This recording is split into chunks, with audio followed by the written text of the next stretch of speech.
காணாத உலகத்தின் வல்லமைகள். The power of the unseen world. நம்ம பார்க்கக்கூடாத ஒரு உலகம் ஒன்று இருக்கிறது. கண்ணாலே பார்க்கக்கூடிய ஒரு உலகம் இருக்கிறது, கண்ணால் பார்க்கக்கூடாத ஒரு உலகம் ஒன்று இருக்கிறது. இந்த ரெண்டு உலகத்துக்கு மத்தியில் தான் இன்றைக்கு நம்முடைய வாழ்க்கை நடந்து கொண்டிருக்கிறது. நம் கண்களினால் பார்க்காத ஒரு உலகம் ஒன்று உண்டு. இதனை நாம் பார்க்க வேண்டும் என்று சொன்னால் தேவனுடைய சத்தத்தை கேட்டு அவருடைய சித்தத்தின் செய்யும் பொழுது மாத்திரமே இதனை பார்க்க முடியும். இல்லாவிட்டால் இதனை நம்மால் பார்க்க முடியாது, இதனை பற்றி நம்மால் அறிந்து கொள்ளவும் முடியாது. அப்போது வேத வார்த்தை என்ன சொல்லுது அப்படின்னா, கொலோசியர் 3ஆம் அதிகாரம் 1-2 வசனங்களை வாசிக்கும் பொழுது வாசிக்கலாம் பாருங்கள். 277ஆம் பக்கத்தில் இருக்குது. கொலோசியர் 1ஆம் அதிகாரம் 1-2 வசனங்கள். நீங்கள் கிறிஸ்துவுடனே கூட எழுந்ததுண்டானால் கிறிஸ்து தேவனுடைய வலது பாரசத்தில் வீற்றிருக்கும் இடத்தில் உள்ள மேலானவைகளை தேடுங்கள், பூமியில் உள்ளவைகள் அல்ல, மேலானவைகளையே நாடுங்கள். அப்போது நாம் இந்த நாளிலே எதை தேடிக்கொண்டிருக்கிறோம், எதை நாடிக்கொண்டிருக்கிறோம்? இந்த பூமிக்குரிய காரியங்களை தேடிக்கொண்டிருக்கிறோமா, இல்லது பரலோகத்துக்குரிய காரியங்களை தேடிக்கொண்டிருக்கிறோமா? நமக்கு ரொம்ப முக்கியமாக ஒன்று தான் தேவைப்படுது. இந்த பூமிக்குரிய காரியங்கள் தான் நம்ம அதிகமாக நாட்டம் உள்ளவர்களாக இருக்கிறோம். ஆனால் வசனம் நமக்கு என்ன சொல்லுது அப்படின்னா, பூமியில் உள்ளவைகள் அல்ல, மேலானவைகளையே தேடுங்கள். கர்த்தர் மேலான காரியங்களை நமக்காக ஏற்படுத்தி வைத்திருக்கிறார். அந்த மேலானவைகளை பார்க்க வேண்டும் என்று சொன்னால் நாம் பூமியில் உள்ளவைகள் அல்ல, மேலானவைகளையே பார்க்க வேண்டும். இன்னொரு வசனத்தை வாசிக்கலாம் பாருங்க. எபேசியர் 1ஆம் அதிகாரம் 3ஆம் வசனம் பாருங்கள். எபேசியர் 1ஆம் அதிகாரம் 3ஆம் வசனம். நம்முடைய கர்த்தராகிய இயேசு கிறிஸ்துவின் பிதாவாகிய தேவனுக்கு ஸ்தோத்திரம், அவர் கிறிஸ்துவுக்குள் உன்னதங்களிலே ஆவிக்குரிய சகல ஆசீர்வாதத்தினாலும் நம்மை ஆசீர்வதித்திருக்கிறார். ஆசீர்வதிக்க போகிறாரா? ஆசீர்வதிக்கிறாரா? ஆசீர்வதித்திருக்கிறார். அப்போது தேவன் நம்முடைய வாழ்க்கையில் கொடுக்கக்கூடிய ஆசீர்வாதங்கள் அது அனைத்துமே உன்னதத்திற்குரிய ஆசீர்வாதங்களாக இருக்கிறது இல்லைய, பூமிக்குரிய ஆசீர்வாதங்களாக இருந்தாலும் முதலாவது நம்ம என்ன பண்ணணும்னா தேவனுடைய ராஜ்யத்தை தேட வேண்டும். அப்பொழுது மற்றவர்கள் எல்லாமே கூட கொடுக்கப்படும். ஆனால் நம்ம இந்த பூமியில் இருக்கிற காரியங்களையே நம்ம தேடிக்கொண்டு இருக்கிறோம். அதனால தான் நம்ம வேண்டுவதற்கு நினைப்பதற்கு மிகவும் அதிகமாக கிரியை செய்கிறேன்னு தேவன் சொல்கிறாரு. ஆனால் நம்ம வேண்டிகிட்டு இருக்கிறோம், ஓடி ஓடி கிரியை செய்கிறோம், ஓடி ஓடி உழைக்கிறோம், குடும்பத்துக்காக உழைக்கிறோம், தொழிலில் போய் இரவும் பகலுமாக போராடுறோம். ஆனால் எந்த ஒரு மேன்மையுமே காரணம் முதலாவது இருக்க வேண்டியதான காரியம், முதலாவது தேவனுடைய ராஜ்யத்தையும் அவருடைய நீதியையும் நாம் தேட வேண்டும். ஆனால் நமக்குள்ள தேவனுடைய ராஜ்யன்ற எண்ணமே இல்லை. நீங்களும் நானும் தேவனுடைய ராஜ்யமாக இருக்கிறோன்றதை நீங்கள் ஒத்துக்கொள்கிறீங்களா? நாம் தேவனுடைய ராஜ்யத்தின் அங்கத்தினர்களாக இருக்கிறோம், தேவனுடைய சபையின் அங்கத்தினர்களாக இருக்கிறோம்.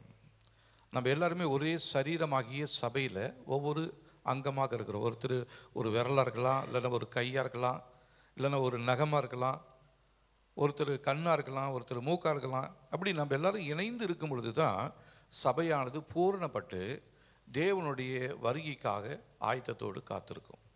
ஆனால் இந்த நாட்களிலே தேவனுடைய வருகை என்றதான எண்ணமே இல்லாமல் போயிடுச்சு.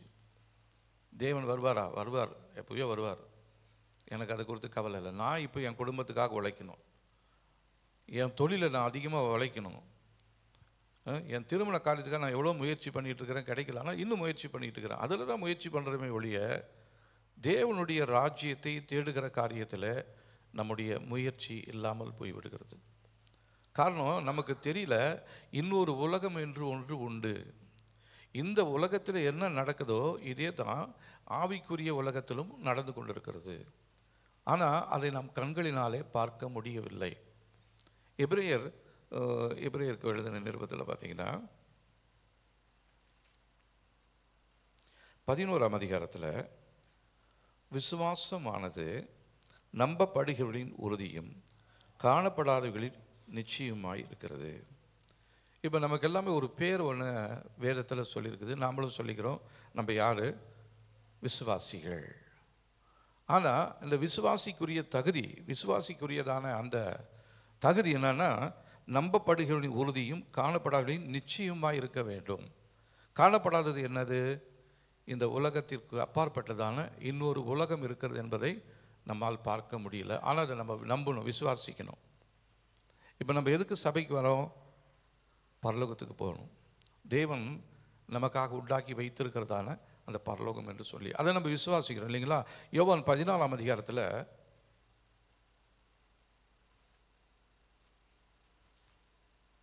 1-2 வசனங்களை வாசிக்கும் பொழுது, உங்கள் இருதயம் கலங்காதிருப்பதாக, தேவனிடத்தில் விசுவாசமாக இருங்கள், என்னிடத்திலும் விசுவாசமாக இருங்கள். என் பிதாவின் வீட்டில் அநேக வாசஸ்தலங்கள் உண்டு. அப்படி இல்லாதிருந்தால் நான் உங்களுக்கு சொல்லியிருப்பேன். ஒரு ஸ்தலத்தை உங்களுக்காக ஆயத்தம் பண்ண போகிறேன்.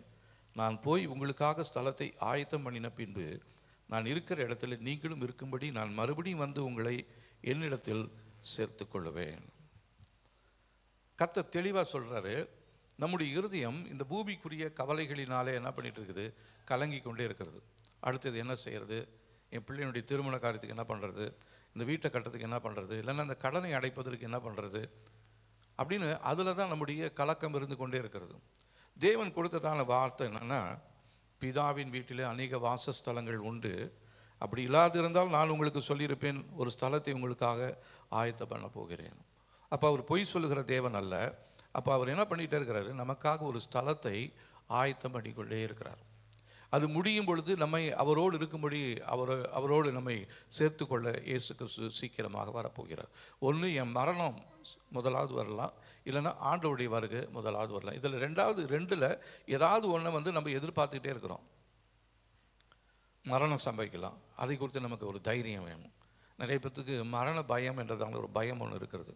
செத்து போயிட்டா என்ன பண்ணுறது அப்படின்னு. ஏன்னா அவங்களுக்கு உலகத்தில் இருக்கிறவங்களுக்கு ஒரு இலக்கு இல்லை, அவங்களுக்கென்று ஒரு தீர்மானமாக சொல்லப்பட வேண்டிய ஒரு இடம் இல்லை. செத்து போயிட்டால் எங்கே போவோன்னு நிறைய பேர்த்துக்கு தெரியல. இன்றைக்கி விசுவாசிகன்னு சொல்கிறவங்களுக்கு கூட அவங்க செத்ததுக்கப்புறம் எங்கே போவோம், என்ன இருக்குது அப்படின்னு அவங்களுக்கு தெரியல.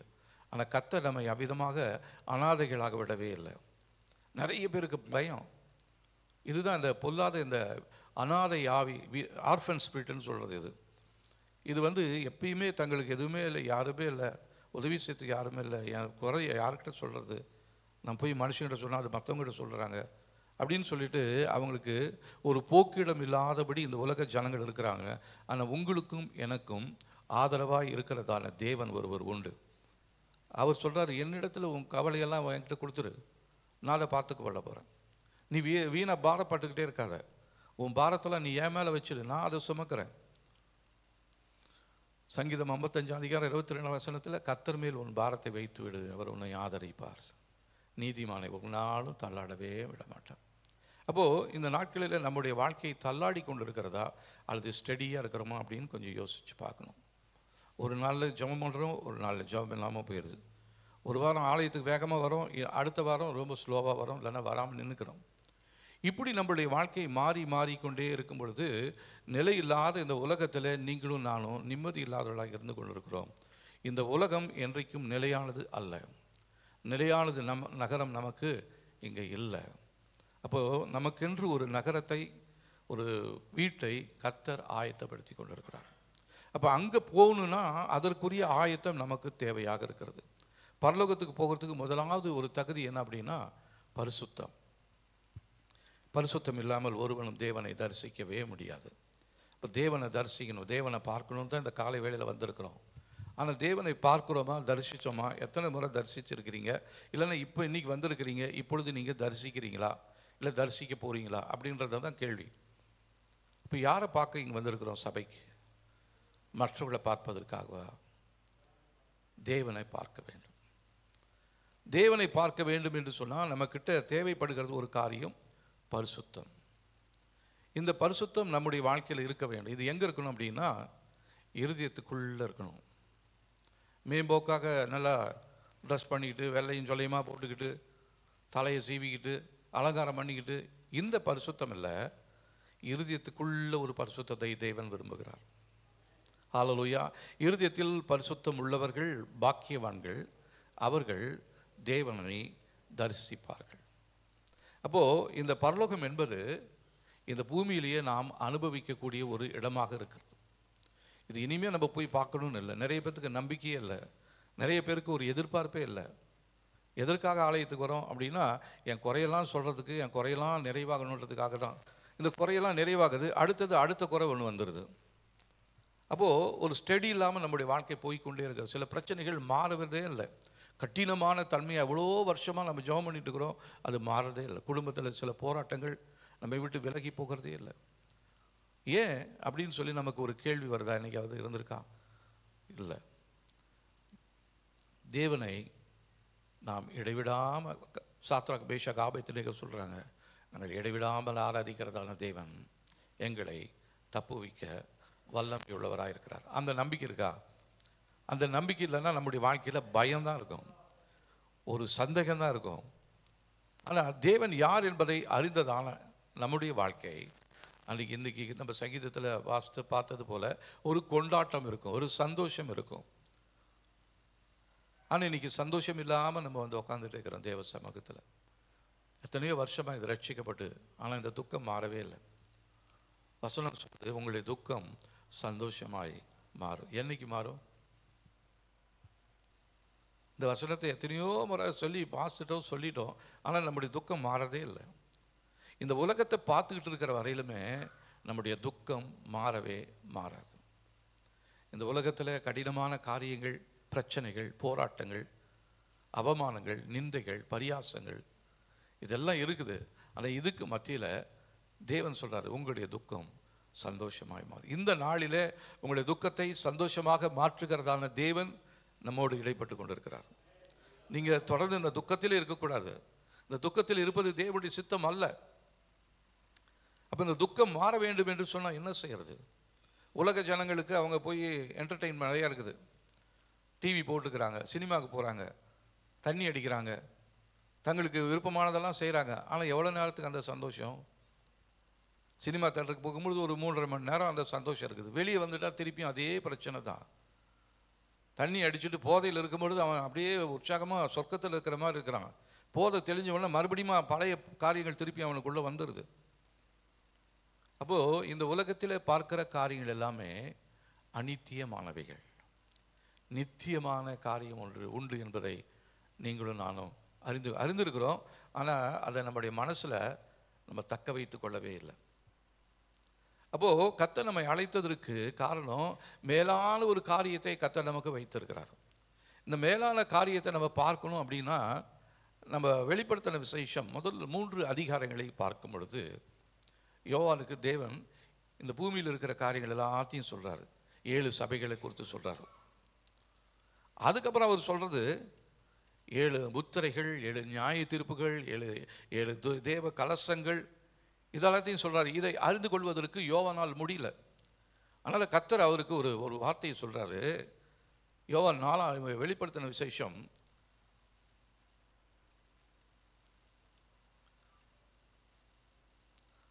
4 அதிகாரம் 1 வசனம் பாருங்க. இவைகளுக்கு பின்பு இதோ பரலோகத்தில் திறக்கப்பட்டிருந்த ஒரு வாசலை கண்டேன். முன்னே எக்கால சத்தம் போல என்னோடனே பேசின நான் கேட்டிருந்த சத்தமானது, இங்கே ஏறி வா, இவைகளுக்கு பின்பு சம்பவிக்க வேண்டியவைகளை உனக்கு காண்பிப்பேன் என்று விளம்பினது. அப்போது நம்ம அந்த 1 வசனத்திலேருந்து 11 வசனம் வரலும் வாசிக்கும் போது நிறைய காரியங்களை யோவானுக்கு கர்த்தர் சொல்ல போகிறாரு. அதுக்கு முன்னாடி நான் உனக்கு சொல்கிறது விளங்காது. நீ விளங்கணும்னு என்ன பண்ணணும் தெரியுமா? என்ன பண்ணணும்? இங்கே ஏறி வா. தேவன் நமக்காக வைத்திருக்கிற ஒரு இடம் இருக்கிறது, அங்கே நம்ம மேலே ஏறி போகணும். அந்த இடத்துக்கு போகாமல் இந்த உன்னதமான காரியங்களை நம்மால் உணர முடியாது, பார்க்க முடியாது, அனுபவிக்கவும் முடியாது. தேவன் நமக்காக உண்டாக்கி வைத்திருக்கிறதான சந்தோஷம், ஆசீர்வாதங்கள், அது மிகவும் மேன்மையான ஒரு காரியமாக இருக்கிறது. ஆனால் அந்த மேன்மையை நம்மளால் பார்க்க முடியல. காரணம் என்ன தெரியுங்களா? நம்ம தேவனுடைய சித்தத்திற்கு ஒப்பு கொடுக்காம, தேவனுடைய சத்தத்துக்கு கீழ்ப்படியாமல், என்னுடைய இஷ்டத்துக்கு நான் நடந்து கொண்டு இருக்கும் பொழுது தேவனுடைய சித்தத்தை என்னால் உணரவே முடியாது. இருதயத்தில் பரிசுத்தம் இல்லாமல் இருக்கும் பொழுது தேவனை தரிசிக்கவே முடியாது.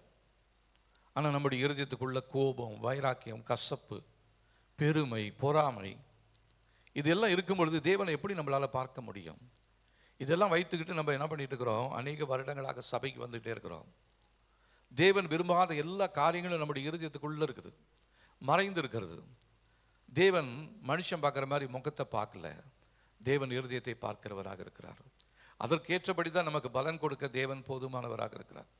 அப்போ நம்முடைய இருதயத்துக்குள்ளே மறைந்திருக்கிற தீமையான காரியங்கள், காலை வேளையில் சங்கீதத்தில் பாஸ்ட் இல்லைங்களா, என் இருதயத்தில் அக்கிரம சிந்தை கொண்டிருப்பேனானால். தேவன் எப்படி நம்முடைய ஜெபத்தை கேட்பார்? தேவன் எப்படி நம்முடைய வாழ்க்கையை மாற்றுவார்? தேவன் எப்படி நம்முடைய தொழிலை ஆசீர்வாதமாக மாற்றுவார்? தேவன் எப்படி நம்முடைய சந்ததியை திரளாக பெருகச் செய்வார்? அக்கிரம சிந்தை நம்முடைய இருதயத்துக்குள்ளாக இருக்கிறது. அதை நாம் முதலாவது ஒத்துக்கொள்ள வேண்டும். இங்கே இருக்கிற உங்களை பார்த்து ஒரு கேள்வி கேட்குறேன். இங்கே இருக்கிற யாவரோடு நீங்கள் சமாதானமாக இருக்கிறீங்களா? ஒரே குடும்பத்தில் வந்திருக்கலாம், ஒரே சபையை சேர்ந்தவர்களாக இருக்கிறோம். எல்லார் மேலேயுமே கோபம் இல்லாமல் இருக்கிறோமா? இல்லை யார் மேலேயாவது ஏதாவது ஒரு கோபம் இருக்குதா? நான் உங்களை யாரையும் கை தூக்க சொல்லலை, சொன்னால் எல்லாருமே மாட்டிக்குவோம், எனக்கு தெரியும். இங்கே இருக்கிற எல்லாரோடையுமே நீங்கள் சமாதானமாக இருக்கிறீங்களா? விசேஷமாக உங்களுடைய குடும்பத்தாரோடு நீங்கள் சமாதானமாக இருக்கிறீங்களா? கணவன் மனைவியிடையே சமாதானமாக இருக்கிறீங்களா? மாமியார் மருமகளோடு சமாதானமாக இருக்கிறீங்களா? மருமக மாமியாரோடு சமாதானமாக இருக்கிறீங்களா? கொஞ்சம் சொல்லி, கொஞ்சம் நெஞ்ச தொட்டு சொல்லி பாருங்க, கேட்டு பாருங்க. அப்போ இருதயத்தில் சுத்தம் இல்லாமல் நான் எப்படி தேவனை தரிசிக்கிறது? தேவனுடைய சத்தத்தை எப்படி நான் கேட்கறது? இங்கே எதுக்காக வந்திருக்கிறோம்? தேவனுடைய சத்தத்தை கேட்க முடியாது வந்திருக்கிறோம். ஒவ்வொரு வாரமும் தேவன் ஏதாவது சொல்லுவாருன்றதுக்காக தானே வந்திருக்கிறோம். இல்லைன்னா ஏதோ ஒரு பாட்டு பாடுவாங்க, போய் கை தட்டிட்டு இருக்கலாம். எல்லாரும் 4 பேர் சாட்சி சொல்லுவாங்க, நானும் ஏஞ்சி சாட்சி சொல்கிறேன். உள்ளத்துக்குள்ளே 1000 இருந்துக்கிட்டு நான் வெளியில் வந்து மாய்மாலமான சாட்சி சொல்கிறது தேவன் விரும்பலை. அது தேவனுக்கு பிரியமில்லாத ஒரு காரியம். அது நீங்கள் சொல்ல சாட்சி அல்ல, அது அசுத்தத்தோடு நீங்கள் சொல்கிறதான உங்களுடைய வாயிலிருந்து இருதயத்திலிருந்து புறப்படுகிறதான பொய்யின் ஆவியாக இருக்கிறது. அப்போ தேவன் நம்மளை எப்படி ஆசீர்வதிப்பார்? பரிசுத்தம் இல்லாமல் எப்படி தேவனிடத்திலிருந்து ஆசீர்வாதத்தை பெற்றுக்கொள்ள முடியும்? ஏன் என் வாழ்க்கையில் மாத்திரம், என் குடும்பத்தில் மாத்திரம் இவ்வளோ பெரிய தடைகள், போராட்டங்கள்? நிறைய பேர் சொல்லுவாங்க, என் குடும்பத்தில் என் வாழ்க்கையில் நடக்கிறது யாருக்குமே வரக்கூடாதுங்க அப்படின்னுவாங்க. ரொம்ப தியாகம் உள்ளவங்களாட்டம். நிச்சயமாக இருக்கும், இன்னும் பெருசு தான் வரும். இப்போ முதலாவது நம்முடைய இருதயத்தை நாம் சுத்தப்படுத்த வேண்டும். இதை வச்சுக்கிட்டு நான் ரொம்ப பரிசுத்தமான மாதிரி நான் உங்களுக்கு பிரசங்கம் பண்ணிக்கிட்டு இருந்தேன்னா என் பிரசங்கத்தில் எந்த ஒரு ஆசீர்வாதமுமே இருக்காது. அப்போ நம்ம எல்லாருமே நம்முடைய இருதயத்தை ஆராய்ந்து பார்க்கணும். ஏதோ ஒரு இடத்துல தவறிட்டேன் ஆண்டவரே, நான் எங்கே தவறிட்டேன்? உன்னதமான உங்களை பார்க்கணும் தான் வந்திருக்கிறேன், ஆனால் உங்களை பார்க்க முடியலையே. பரலோகத்தை தேடி தான் வந்திருக்கிறேன், ஆனால் பரலோகத்துக்கு போக மாட்டேனேன்ற ஒரு நம்பிக்கையே இல்லாமல் நிறைய பேர் நம்ம இந்த இடத்துல இருக்கிறோம். பரீட்சை எழுதிட்டு இருக்கிற பிள்ளைங்க எல்லாருமே பாஸ் பண்ண போகிறதில்ல. ஆனால் அந்த பாஸ் பண்ணாத ஃபெயில் ஆகிற பிள்ளை தான் ரொம்ப மும்முரமாக எழுதிட்டு இருக்கோம்.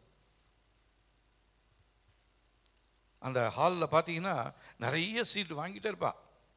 பார்த்தா இவன் ரொம்ப ஃபஸ்ட் கிளாஸில் எல்லாரோட டாப்பாக வருவானேன்னு பார்ப்போம். ஆனால் அவன் மார்க் பார்த்தீங்கன்னா மொட்டையாக தான் இருக்கும். அந்த மாதிரி தான் இந்த நாட்களில் நம்ம நடிச்சுக்கிட்டே இருக்கிறோம். நம்மளை பார்த்தா நம்மளை மாதிரி பரிசுத்தவான் யாருமே இல்லை, ஒழுக்கம் உள்ளவங்க யாருமே. தயவு செஞ்சு நான் பேசுறதை வச்சு கொஞ்சம் கோச்சிக்காதீங்க. இதை ஆண்டவர் சொல்லும்படியாக என்னோடு பேசி கொண்டிருக்கிறபடினால நான் உங்களோட பேசிகிட்டு இருக்கிறேன். இனி காலம் செல்லாது. இப்படி எத்தனை வருஷத்துக்கு நம்ம ஓடிக்கிட்டே இருக்கிறது? இயேசு கிறிஸ்து சீக்கிரமாக வரப்போகிறாருன்னு சொல்கிறோம், மற்றவங்களுக்கு சொல்லிட்டு இருக்கிறோம். நமக்கு இயேசு கிறிஸ்து சீக்கிரமாக வராருன்ற அந்த உணர்வு இருக்குதா? உணர்வு இருந்துச்சுன்னா நிச்சயமாக நம்முடைய வாழ்க்கையில் ஒரு பெரிய மாற்றத்தை கர்த்தர் ஏற்படுத்துவார். நம்முடைய குடும்பத்தில் ஒரு பெரிய மாறுதல் உண்டாகும். நம்முடைய குடும்பத்தில் மாறுதல் உண்டாகும் பொழுது அது நம்முடைய தெருவில் மாற்றத்தை உண்டு பண்ணும். தெருவில் மாற்றத்தை உண்டு பண்ணும் பொழுது அது தேசத்தை மாற்றும். எழுப்புதல் என்பது தனிப்பட்ட ஒரு மனிதனுடைய வாழ்க்கையில் முதலாவது ஆரம்பிக்கிறது. இதுக்காக நீங்கள் எழுப்புதல் வரணுமேனு சொல்லி மணிக்கணக்கில் போய் நாள் கணக்கில் போய் உபவாசம் பண்ணி நீங்கள் ஜெபம் பண்ணிக்கிட்டு இருந்தாலுமே, நீங்கள் ஜெபம் பண்ணுறதான அந்த எழுப்புதல் முதலாவது உங்களுக்குள்ளே இருக்கணும், உங்கள் குடும்பத்துக்குள்ளே இருக்கணும். அதுதான் அப்புறம் மற்றவங்களை பற்றி பிடிக்கும்.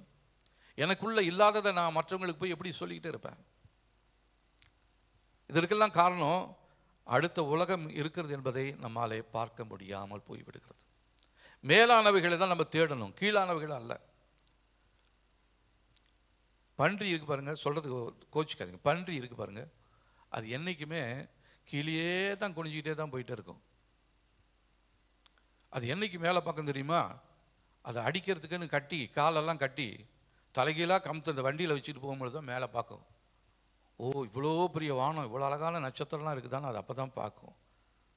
ஆனால் அது யோசித்து முடிக்கிறதுக்குள்ளாரையே வெட்டிடுவான். அப்போது நம்ம என்ன பண்ணிகிட்டே இருக்கிறோம்? கீழானவைகளையே பார்த்துக்கிட்டே இருக்கிறோம். மேலானவைகளை நமக்கு எண்ணத்தில், யோசனையில் இல்லவே இல்லை, சிந்தையில் இல்லவே இல்லை. எப்போ பார்த்தாலும் மற்றவங்களை குற்றம் சொல்லவும், மற்றவங்களை குறை சொல்லவும், மற்றவர்களுடைய காரியங்களை பரிகசிக்கவும், கிண்டல் பண்ணவும், கேலி பண்ணவும், இதுதான் நம்முடைய வாழ்க்கையாக இருக்கிறது. மேலானவைகளை தேடி கொண்டிருக்கும் பொழுது நம்முடைய வாயில் என்றைக்குமே குற்றம் சுமத்துகிறதான அந்த ஆவி நம்ம விட்டு நீங்கி போயிடும். ஏன்னா என்னுடைய ராஜ்யம் மேலே இருக்குது, பரலோக ராஜ்யத்துக்கு போகணும், பரிசுத்தம் இல்லாமல் அவரை பார்க்க முடியாது. இந்த வார்த்தையை நான் பேசும்பொழுது யோசித்து பேசணும், இது தேவனுக்கு பிரியமான வார்த்தையா? அல்லது ஃபாதர் ஒரு பாட்டு பாடிப்பார், என்ன என்ன எங்கு செல்ல வேண்டும், என்ன சொல்ல வேண்டும், கற்றுத்தாங்க ஆண்டவரேன்னு. நம்முடைய ஜெபம் அதுவாக இருக்க வேணும். இன்னொரு இடத்துல அவர் பாடுறாரு, காண்கிற உலகம் தேடவில்லை, காணாத பரலோகம் நாடுகிறேன். நம்ம எல்லாருமே பாடுறோம், அந்த பாட்டை பாடினாவே நம்ம எல்லாருமே ராகத்தோடு நல்லா சேர்ந்து பாடுறோம். ஆனால் அந்த அர்த்தத்தை உணராமல் நம்ம பாடிக்கிட்டே இருக்கிறோம். இந்த நாளில் நம்ம ஒரு தீர்மானம் எடுக்கணும். நான் அந்த காண்கிற உலகத்தை நான் தேடல ஆண்டவரே, காணாத பரலோகத்தை தான் நான் நாடுறேன்னு சொல்லி அந்த அந்த அந்த அந்த அந்த பாடலை, அந்த அடியை நம்ம பாட போகிறோம். ஸ்தோத்திரம்.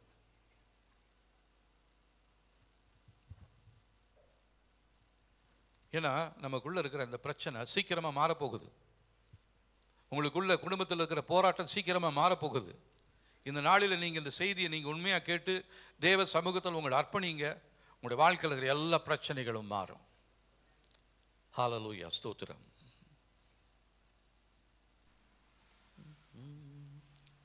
காண்கின்ற உலகம் தேடவில்லை, காணாத பரலோகம் நாடுகிறோம். ஒரு தீர்மானம் பண்ணி, காண்கின்ற உலகம் தேடவில்லை, காணாத பரலோகம் நாடுகிறோம்.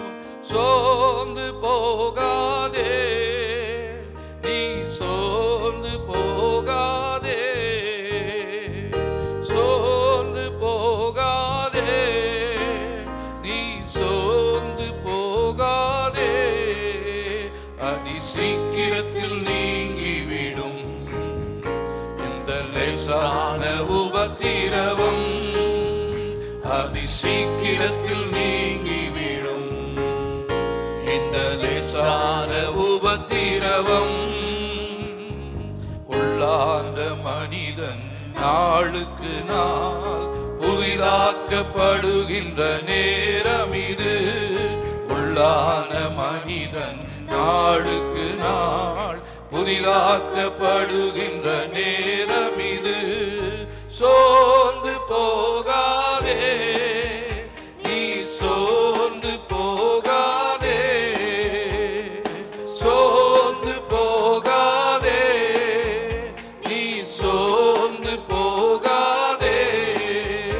அதி சீக்கிரத்தில் நீங்கிவிடும் இந்த லேசான உபத்திரவம், அதி சீக்கிரத்தில் நீங்கிவிடும் இந்த லேசான உபத்திரவம். ஈடு இணையில்லா மகிமை இதனால் நமக்கு வந்திடுமே. ஈடு இணையில்லா மகிமை இதனால் நமக்கு வந்திடுமே. சோர்ந்து போகாதே, நீ சோர்ந்து போகாதே, சோர்ந்து போகாதே, நீ சோர்ந்து போகாதே. அதி சீக்கிரத்தில் நீ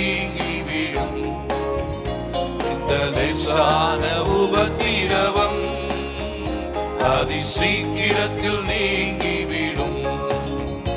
இந்த லேசான உபத்திரவம் காண்கின்ற உலகம் தேடவில்லை, காணாத பரலோகம் நாடுகிறோ. காண்கின்ற உலகம் தேடவில்லை, காணாத பரலோகம் நாடுகிறோ. சோர்ந்து போகாதே, நீ சோர்ந்து போகாதே, சோர்ந்து போகாதே, நீ சோர்ந்து போகாதே. அதி சீக்கிரத்தில் நீங்கிவிடும் இந்த லேசான உபத்திரவம். அதி சீக்கிரத்தில் நீங்கிவிடும் இந்த லேசான உபத்திரவம். கிறிஸ்துவின் பொருட்டு நெருக்கப்பட்டோ பாக்கியம் நமக்கு பாக்கியமே. கிறிஸ்துவின் நிமித்தம் நெருக்கப்பட்டால் பாக்கியமே நமக்கு பாக்கியமே. போகாதே, நீ சோர்ந்து போகாதே, சோர்ந்து போகாதே, நீ சோர்ந்து போகாதே. அதி சீக்கிரத்தில் நீங்கிவிடும் இந்த லேசான உபத்திரவம். அதி சீக்கிரத்தில் நீங்கிவிடும் இந்த லேசான உபத்திரவம். மன்னவன் இயேசு வருகையிலே மகிழ்ந்து நாமும் களிகூறுவோம். மன்னவன் இயேசு வருகையிலே மகிழ்ந்து நாமும் களிகூறுவோம். சோர்ந்து போகாதே, நீ சோர்ந்து போகாதே, சோர்ந்து போகாதே, நீ சோர்ந்து போகாதே. அதி சீக்கிரத்தில் நீங்கிவிடும் இந்த லேசான உபத்திரவம். அதி சீக்கிரத்தில் நீங்கிவிடும் இந்த லேசான உபத்திரவம். மன்னவன் இயேசு வருகையிலே மகிழ்ந்து நாமும் களிகூறுவோம். மன்னவன் இயேசு வருகையிலே மகிழ்ந்து நாமும் களிகூறுவோம். சோர்ந்து போகாதே, நீ சோர்ந்து போகாதே, சோர்ந்து போகாதே, நீ சோர்ந்து போகாதே. அதி சீக்கிரத்தில் நீங்கிவிடும் இந்த லேசான உபத்திரவம். அதி சீக்கிரத்தில் நீங்கிவிடும் இந்த லேசான உபத்திரவம்.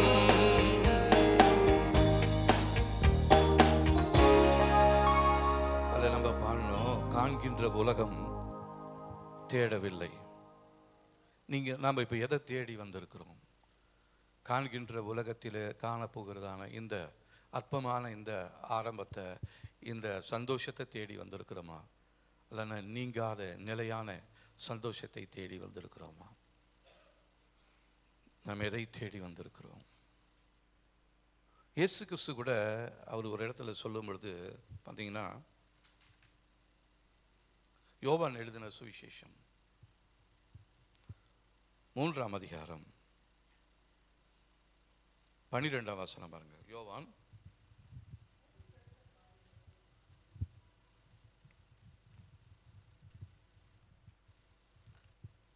பூமிக்கு அடுத்த காரியங்களை நான் உங்களுக்கு சொல்லியும் நீங்கள் விசுவாசிக்கவில்லையே, பரம காரியங்களை உங்களுக்கு சொல்வேனானால் எப்படி விசுவாசிப்பீர்கள்? அவர் இந்த பூமிக்குரிய காரியங்களை தான் நிறைய சொல்கிறாரு. ஆனால் அதையே அவங்களால விளங்க முடியாததுனால பரலோகத்தை குறித்து அவரால் அதிகமாக சொல்ல முடியல. ஏன்னா நம்முடைய மூளை இருக்குது பார்த்தீங்களா, இது ஒரு இந்த ஸ்கூலில் டீச்சருங்கெல்லாம் சொல்லுவாங்க மரமண்டை அப்படின்வாங்க இல்லைங்களா. அப்படி நம்முடைய மண்டை தேவ சமூகத்தில் எப்படி இருக்குது, மரத்தை போல் இருக்குது. என்னதான் உள்ளே போய் நுழைக்கவே முடியாது. அப்போ முதலாவது நம்முடைய மூளை பகுதியில் ஒரு மாற்றம் ஒன்று உண்டாகணும். அப்போ தான் பரலோகத்துக்குரிய காரியங்களை நம்மளால் பார்க்க முடியும். இன்றைக்கி நமக்கு தடை எங்கே இருக்குது அப்படின்னா நம்முடைய மூளை பகுதியில் தான். மூளை பகுதியில் தேவையில்லாத கலக்கமும் குழப்பமும் பயமும் போராட்டமும் அவிசுவாசமும் சந்தேகமும் இதெல்லாம் நிரப்பிக்கிட்டே இருக்கும் பொழுது தேவனால் நிரப்பப்பட வேண்டிய காரியங்களை நம்மளால் நிரப்பப்பட முடியாதபடிக்கு நாமே நமக்கு தடைகளை ஏற்படுத்தி கொண்டிருக்கிறோம். அதான் இயேசுக்கு சொல்கிறாரு, நான் அந்த பூமிக்குரிய காரியங்கள் உங்களுக்கு சொல்கிறப்பயே உங்களுக்கு புரியலையே, பரம காரியங்களை உங்களுக்கு சொல்வேனானால் எப்படி விசுவாசிப்பீர்கள்? அப்போ நமக்கு முதலாவது தேவை எபிரேயர் 11ஆம் அதிகாரம் 1வது வசனம் பாருங்கள். விசுவாசமானது நம்பப்படுகிறவர்களின் உறுதியும் காணப்படாதவர்களின் நிச்சயமாய் இருக்கிறது. தேவனை விசுவாசிக்கணும், தேவனை நம்பணும், அவருடைய வாக்கு தத்தங்களை நம்பணும். ஆனால் அது கண்ணினால் பார்க்க முடியாது. உலகத்தையும் அதன் செயல்பாடுகளையும் பார்க்க விசுவாசிக்க தேவன் சொல்லுகிறார். தேவன் சொல்கிற ஆசீர்வாதங்கள் ஒருவேளை உங்களுடைய வாழ்வில் உங்களுடைய வாழ்க்கையில் உங்களுடைய எல்லைகளுக்குள்ளாக இல்லாமல் இருந்தாலும் நீங்கள் என்ன பண்ணணும் தெரியுங்களா? விசுவாசிக்கணும். அந்த விசுவாசம் இல்லாமல் தேவனுக்கு பிரியமாக இருப்பது கூடாத காரியம். தேவனுக்கு பிரியமான காரியங்களை செய்யணும்னா முதலாவது உங்களுக்கு தேவை விசுவாசம். விசுவாசம் என்பது நம்பப்படுகிறவர்களின் உறுதியும் காணப்படாதவர்களின் நிச்சயமாக இருக்கிறது. காணப்படாதது எது? பரலோக ராஜ்யம். நான் அவர் சொல்லிட்டாரு, நான் உங்களுக்காக என் பிதாவின் வீட்டில் அநேக வாசஸ்தலங்கள் உண்டு. அப்படி இல்லைன்னா நான் உங்களுக்கு சொல்லியிருப்பேனே. நான் என்ன சொல்கிறேன், நான் போய் உங்களுக்காக ஒரு ஸ்தலத்தை ஆயத்தம் பண்ணின பின்பு வந்து உங்களை என்னோடு சேர்த்துக்கொள்வேன்னு அவர் சொல்லி அழைத்திருக்கிறாரு. ஆனால் நமக்கு அந்த வார்த்தையை நம்ப முடியவே இல்லை. பரலோகம் இருக்குதா அப்படின்னா நிறைய பேத்துக்கு தலை சொறிவாங்க. ஏதோ இருக்குதுன்னு சொல்கிறாங்க, இருக்குதா இல்லையான்னு எனக்கு தெரியல. நீங்கள் என்ன சொல்லணும்? பரலோக ராஜ்யம் என்பது ஒன்று இருக்கிறது.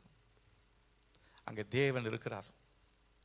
ஒரு நாளில் நானும் அவரோடு போய் சந்தோஷமாக இருக்க போகிறேன். ஆனால் எனக்கு மரணத்தை குறித்து எனக்கு பயமே கிடையாது. இந்த பூமியில் நம்ம எப்படி வந்தோம், இந்த பூமிக்கு வரத்துக்கு முன்னாடி நம்ம எங்கே இருந்தோம் அப்படின்னா நீதிமொழிகளின் புஸ்தகத்தில்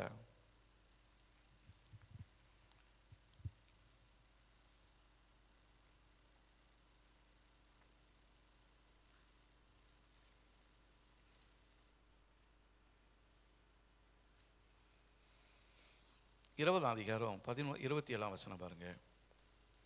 நீதிமொழிகள் 20:27. மனுஷனுடைய ஆவி கர்த்தர் தந்த தீபமாக இருக்கிறது, அது உள்ளத்தில் உள்ளவைகளெல்லாம் ஆராய்ந்து பார்க்கும். இப்போ நம்முடைய ஆவி இன்னைக்கு எங்கே இருக்குது? உங்களுக்கு ஆவி இருக்குதா? இல்லைங்க, ஆவி இல்லாத மாதிரி இருக்கீங்களா? ஆவி இருக்கா? இருக்கு. இந்த ஆவி முதலாவது எங்கே இருந்துச்சு தெரியுமா? பரலோகத்தில் இருந்துச்சு. எப்படி இருந்துச்சு? எந்த ரூபத்தில் இருந்துச்சு?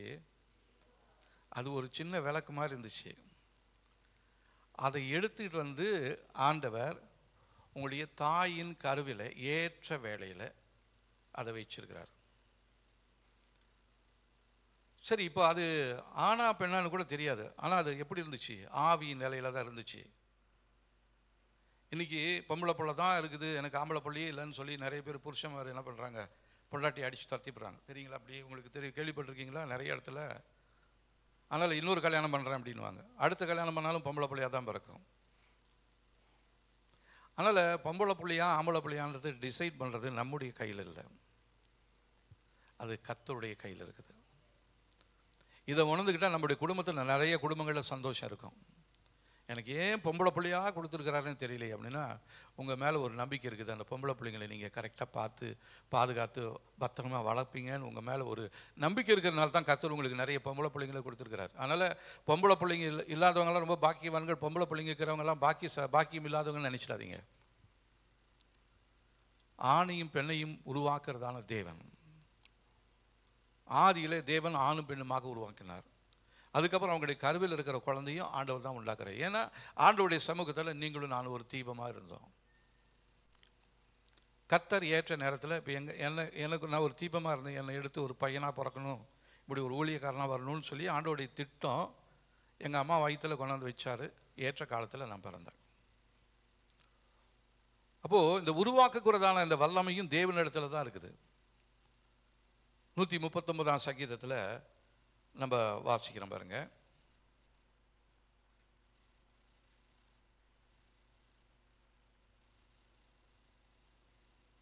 13ஆம் வசனம். நீர் என் உள்ளின் திரியங்களை கை கொண்டிருக்கிறீர், என் தாயின் கற்பத்தில் என்னை காப்பாற்றினீர். நிறைய குழந்தைங்க காப்பாற்றப்பட முடியாமல் பிசாசுடைய தீமையான நோக்கங்கள் என்ன பண்ணுது, நிறைய நேரத்தில் அபார்ஷன் பண்ணிடுது. இல்லைன்னா பிறக்கக்கூடிய குழந்தைங்களுக்குள்ள ஏதோ ஒரு மாற்றத்தை உண்டு பண்ணி சரியாக வளர்ச்சி அடையாததுனால அதை என்ன பண்ணிடுறாங்க, அபார்ட் பண்ணுறாங்க. அப்போது தேவன் ஒவ்வொருவரையும் குறித்தும் ஒரு நோக்கம் இல்லாமல் உங்களை உருவாக்கவே இல்லை. உங்களுடைய தாயின் கருவில் உங்களை உருவாக்கினவர் உங்களை குறித்து ஒரு திட்டம் வைத்திருக்கிறார். அந்த திட்டத்தை உணர முடியாதபடிக்கு இன்றைக்கி நிறைய பேர் நம்ம என்ன பண்ணிட்டு இருக்கிறோம், கவலையோடும் கண்ணீரோடும் இருந்துகிட்டே இருக்கிறோம். எதை செஞ்சாலும் அதில் தேவனுடைய திட்டத்தின்படி தான் செய்யப்படுகிறது. இந்த உலகத்தில் எதை செஞ்சாலும், எந்த ஒரு காரியத்தை செஞ்சாலும் தேவன் ஒரு நோக்கம் இல்லாமல் உங்கள் வாழ்க்கையில் இந்த உலகத்தில் அவர் செய்ய போகிறதே கிடையாது. அப்போ என் வாழ்க்கையில் எது நடந்தாலும் ஆண்டவரே உமக்கு நன்றி நமக்கு சொல்ல அந்த அந்த நாணம் நமக்கு தேவை. சும்மா பாட்டெலாம் பாடிக்கிட்டே இருக்கிறோம். ஆனால் அந்த தீமையான காரியங்கள்னு ஒரு வேளை உங்களுக்கு உங்கள் இருதயத்தில் வந்துச்சுன்னா அதுக்காக நிறைய பேர் சோர்ந்து போயிடுறோம், பயந்து போயிடுறோம். ஆனால் பாட்டு பாடும்போது மாத்திரம் என்ன நடந்தாலும் நன்றி ஐயா, யார் கைவிட்டாலும் நன்றி ஐயா, என்ன நடந்தாலும் நன்றி ஐயா, யார் கைவிட்டாலும் நன்றி ஐயா, நன்றி நன்றி இடைவிடா நன்றி உமக்குத்தானே, இணையில்லா தேவன் உமக்குத்தானே. அப்போது என்ன நடந்தாலும் நன்றி சொல்ல முடியுமா? யார் கைவிட்டாலும் நன்றி சொல்ல முடியுமா? அந்த சூழ்நிலையில் தான் நம்முடைய இருதயம் பதப்படன்னு இருக்குது. தேவையில்லாத இடத்துல போய் நம்மளை சிக்கிக்கொள்கிறோம். இதை பார்க்கறதுக்கு, இதை மாறத்துக்கு இவங்கக்கிட்ட போய் உதவி கேட்கலாம், அதில் இதை போய் கேட்கலாம், இதை போய் பண்ணலாம் அப்படின்னு சொல்லி நாமளா நிறைய திட்டங்களை போட்டு தான் நம்ம போய் தேவையில்லாத பிரச்சனைகளுக்குள்ளே மாட்டிக்கொள்கிறோம். அப்போது என் வாழ்க்கையில் எது நடந்தாலும் தேவன் அவருடைய சித்தத்தின்படி என்னுடைய வாழ்க்கையில் நடத்துகிறார் அப்படின்ற அந்த நம்பிக்கை நமக்கு உண்டாகணும். இது இல்லாதனால தான் நிறைய பேருடைய குடும்பத்தில் குழப்பங்கள் இருக்கிறது, பயங்கள் இருக்கிறது. தேவன் அப்போ உங்களை உண்டாக்கினதற்கு ஒரு நோக்கம் ஒன்று உண்டுங்க. அவர் தன்னுடைய ராஜ்யத்தினுடைய சித்தத்தின்படி உங்களை உருவாக்கியிருக்கிறார். நீங்களும் நானும் மனுஷ சித்தத்தினாலோ புருஷ சித்தத்தினாலோ உருவாக்கப்படவே இல்லை. யோவான் எழுதின சுவிசேஷம்